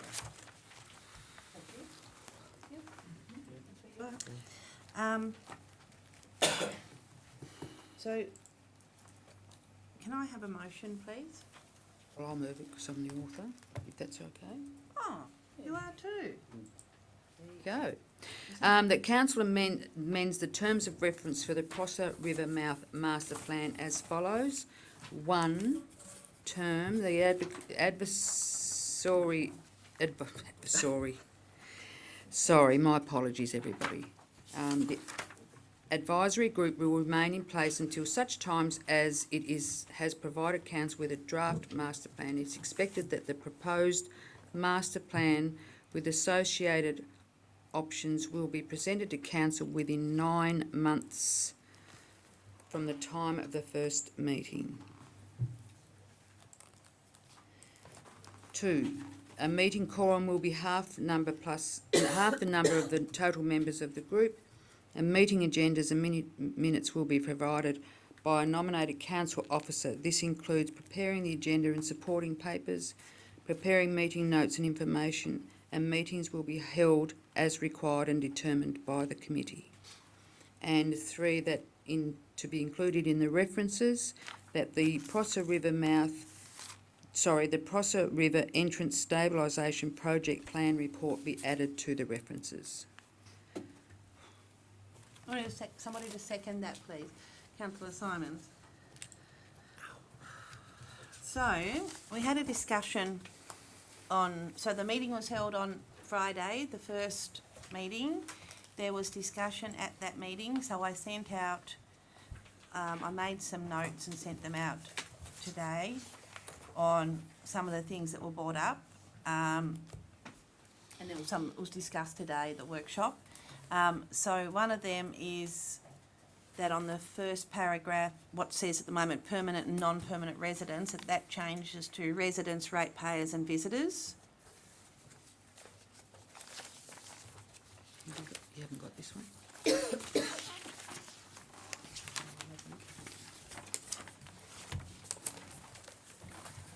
Have you got a copy of that, Councillor Arnold? No? There. You have mine, and we can share. I thought I actually had a spare. So that was the request there, that it's sort of more in line with how we describe it as a council, residents, ratepayers and visitors. As I go through this, can we sort of indicate if we've got any issue with them? Is that like to say I've got a problem with it so we don't have to go all the way back again? On the third paragraph down, there was the idea of putting a full stop at the end of the word river, take out to provide a pleasure boat facility, but instead put in development application description was to provide a pleasure boat facility, full stop. State government funding was provided for stabilisation of the Prosser River mouth. That covers the 2 separate documents, and so there was that request was also made. Going over the page,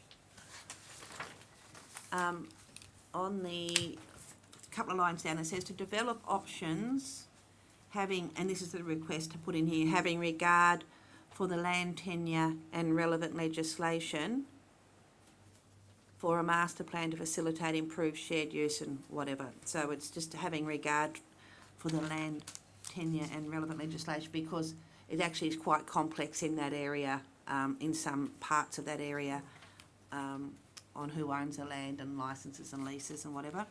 The first dot point down there is identify options to protect the important bird values within the Orford Bird Sanctuary, and this was a request, and recognise the international significance of the sanctuary.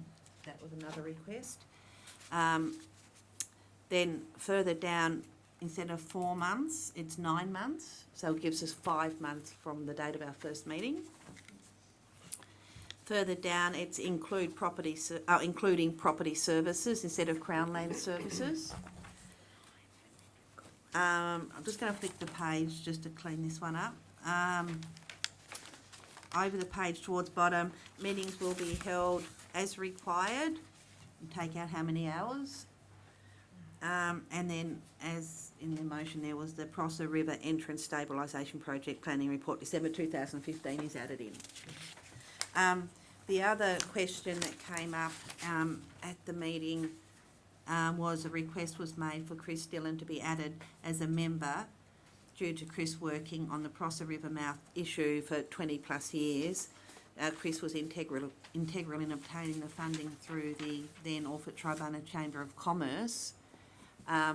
The other option would be for Chris to be an invited participant rather than a member. You know, there is the option of invited participant if that's what council thought was, okay also for Chris to participate. So maybe you'd like to sort of do it in 2 parts, do you think? Would you like to consider those changes in 2 parts? The Chris part is at part 2? Yes. Yes? Yes. So the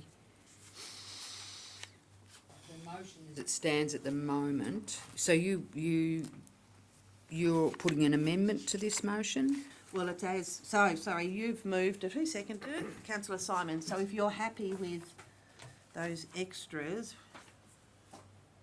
The changing of the permanent and non-permanent residents, that's Yep. changed to residential ratepayers and visitors, I'm happy with that. yep. Is Councillor Simons happy with that? Are you happy with everything Yes. apart from the Chris Dillon? We're doing the Yeah, Chris I Yes. think Dillon that's gotta separate. be separate. Yes. Yep, The full absolutely. stop after river, Yes. put in that bit. You happy with that? Yeah. Put in having regard to land tenure. Yes. Put in recognition of the international significance of the sanctuary. Yes. Put in 9 months. Put in including property services. I think that's, Yep, and then there's, over the page. Take out monthly and put in as required. yes, which is, And add in the document that you've spoken about anyway. What, could you say in your could your motion be that, that alterations as submitted and discussed in the meeting? Could that be your new motion, this yes, document? yes. The wording would be that council amends the terms of references for the Prosser River mouth as been discussed within the meeting and as follows, with the inclusion of the amendments on the paper of the terms of reference. Yeah. Titled amended terms Yeah, of reference. Amended terms of reference, yeah. Did you not keep up with that? Do you really want me to? So we're taking out all the actual motion Yeah. as it's stood. And just basically saying, Refer to the, Yeah. refer to the amended terms of reference document. as tabled. Excluding the Chris Dillon. We've got to talk about, Excluding, but we can talk about Chris next, because that'll be the second part to your Yeah. motion. Yep. yes.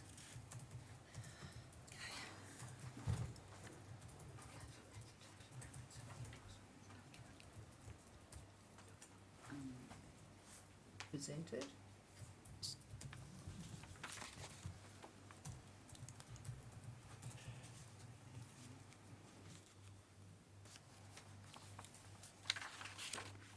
Yep. Councillor Simons, are you happy with the amendment there? Yep. Okay, would you like to vote on that now, and then we'll go to the second item? Yes. Yeah. Okay, so all those in favour? Unanimous? And now to the second item, would you like to, I will Put move for something? discussion. I will move for discussion on the request made for Chris Dillon to be added as a member of the working Invite a participant. or invited participant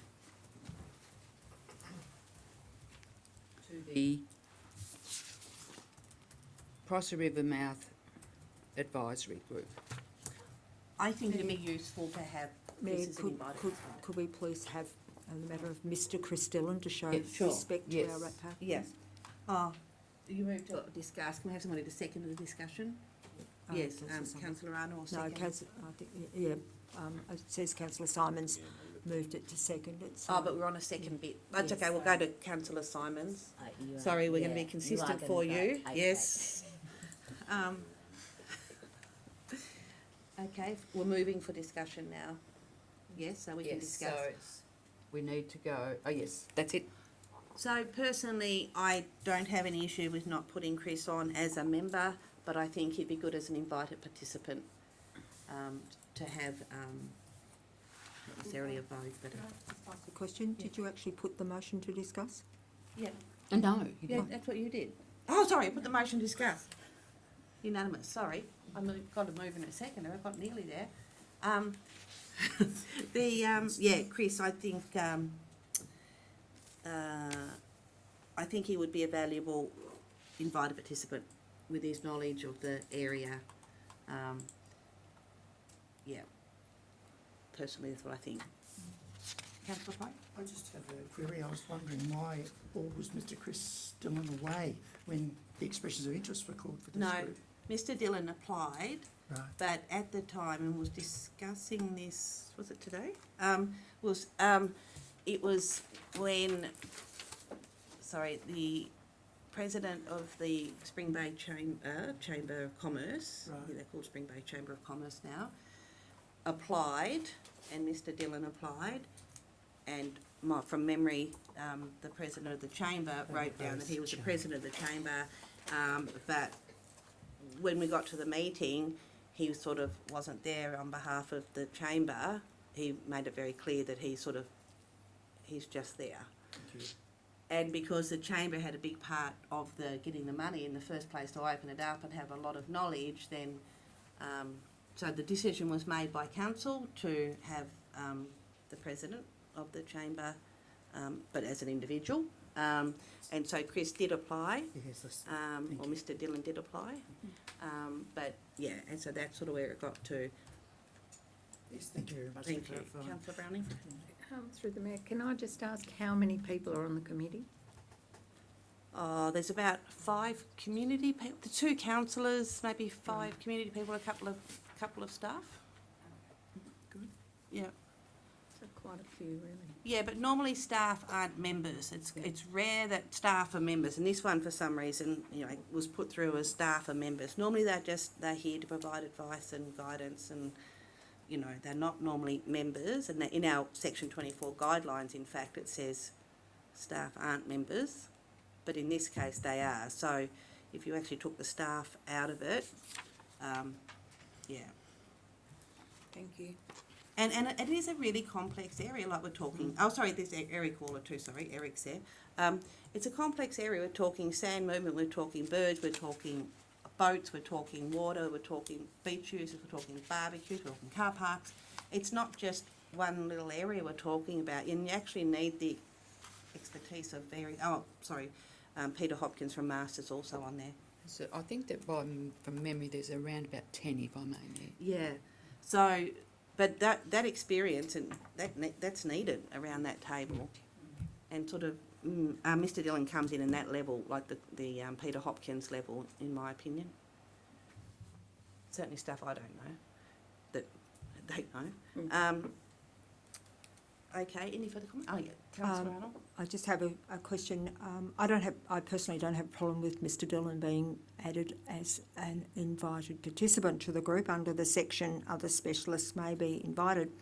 But I recall when the expressions of interest went out, we had some expressions of interest from quite well qualified people.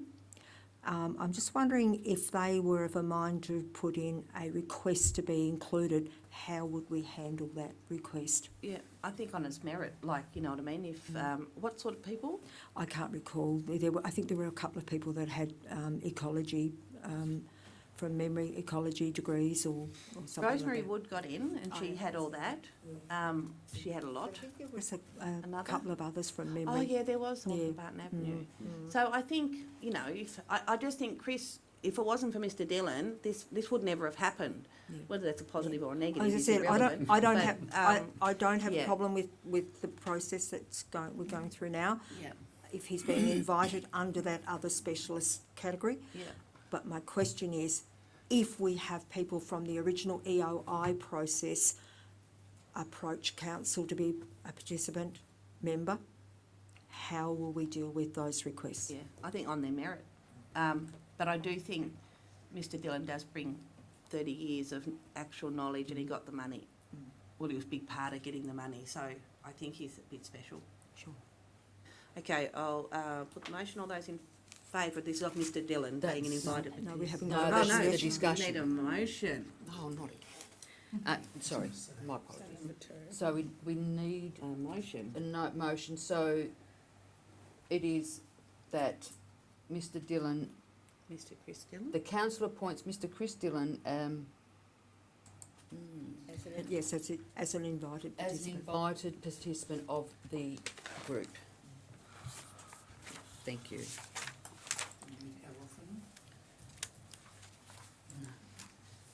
Okay, spoke out so of the turn. second, councillor Simons, open for discussion, any discussion, no discussion, move, put the motion, all those in favour, unanimous, thank you. Okay, moving on to 9.1, page 166, this is about cat management and,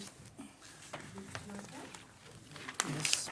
now, this next item needs to be marked as item number 10. There was just a bit of a markup in the numbering system, so this one is actually item number 10, and it's the motion tracking document.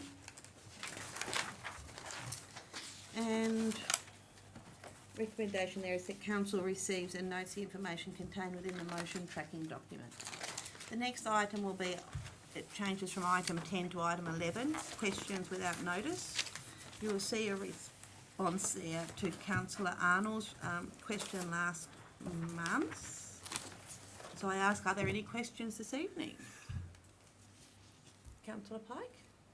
No? Councillor Arnold's first, please. Councillor Arnold? I've got 3 questions. 2 are seeking clarification on responses in the public question time section of our agenda. I refer to the response on page 56 regarding the amount paid for acting general managers.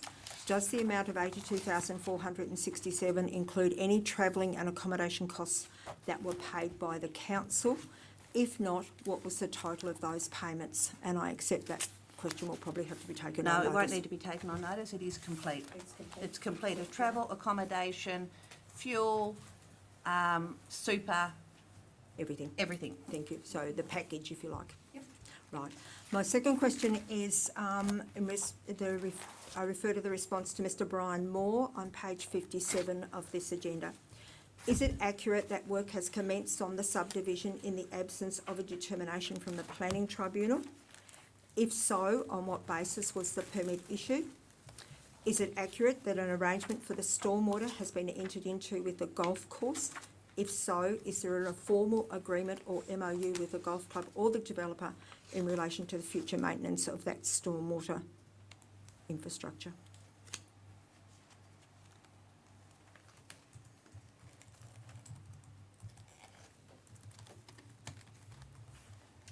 Is this the response from Mr Wells? From Manager of Development, is that the question, is that Beg the? your pardon? Is this from, are you, 7. 57, is that the response from Manager of Development and Compliance? Yes, I believe so. 57, there was council staff are in discussions with the developer. That was in relation to no amended plans. And it said, but my understanding is that there has been excavators up there on the site and the subdivision has actually started. But I can't determine whether there has, I don't know whether there's actually been a determination from the Planning Tribunal and how the permit was issued, if they have in fact started work. So that's what I'm trying to clarify. Okay, you can, so normally, certainly in the past, council, if there was questions without notice, we didn't actually write them in here, or not very often. No. So that answer can be given back to councillor Arnold, and probably copied to all councillors so we know. Yeah. You, don't want to answer that? I can answer it You if you can. like. Yeah. Through the Mayor. There's an agreement in place between the owner of 54 Holcombe Court and the Orford Golf Club to construct a stormwater main from the corner of 54 Holcombe Court through to the top dam on the Orford Golf Course. So there's an agreement in place between the two parties. An easement has been registered on the title for the stormwater main to be constructed. The main and the excavation works that are going on at the moment are authorised under the planning scheme. So there are a minor utility classification, so that are no permit required status. So that was confirmed by council staff back to the owner of 54, the developer. So the works are underway with, without a permit under the planning scheme because there's no permit required, and with the express consent and authorisation of the golf course. And I understand the intent will be that main will provide the stormwater outlet for most of the land on 54 Holcombe Court. Thank you. The appeal itself is still ongoing. The appeal, sorry if I may, Mayor, the appeal is still ongoing? Still ongoing, yes. Thank you. Thank you. All the questions? Thank you. Sorry. That was all your questions? No, I have one more. My next question seeks clarification on your response in the questions without notice. In relation to your response to my question, which I thank you for, regarding accommodating acting general managers, you stated that you made councillors aware of the arrangement. That is certainly accurate, but you didn't formally tell council of the arrangement until 4 weeks had elapsed. That's evidenced by your email to council on the 23rd of June and the invoice attached that covered a 6-week period from the week ending the 26th of May. My question to you is, if you were keen to have open and transparent governance as stated in your email, why didn't you formally advise council from week 1? Yeah, well, I'll take that on notice. I'm probably a little bit sick of the games because you've had weeks and weeks and weeks to actually ask the questions, and we're sitting here doing it in a public forum. So I think it's really unhelpful, and nobody, if anyone had any issue, then they could have brought it up on any one of the weeks after you were informed of a situation. So, I don't understand why this just keeps on coming up. Thank you. Next, any other questions? Yes? Through you, or to you, Mayor,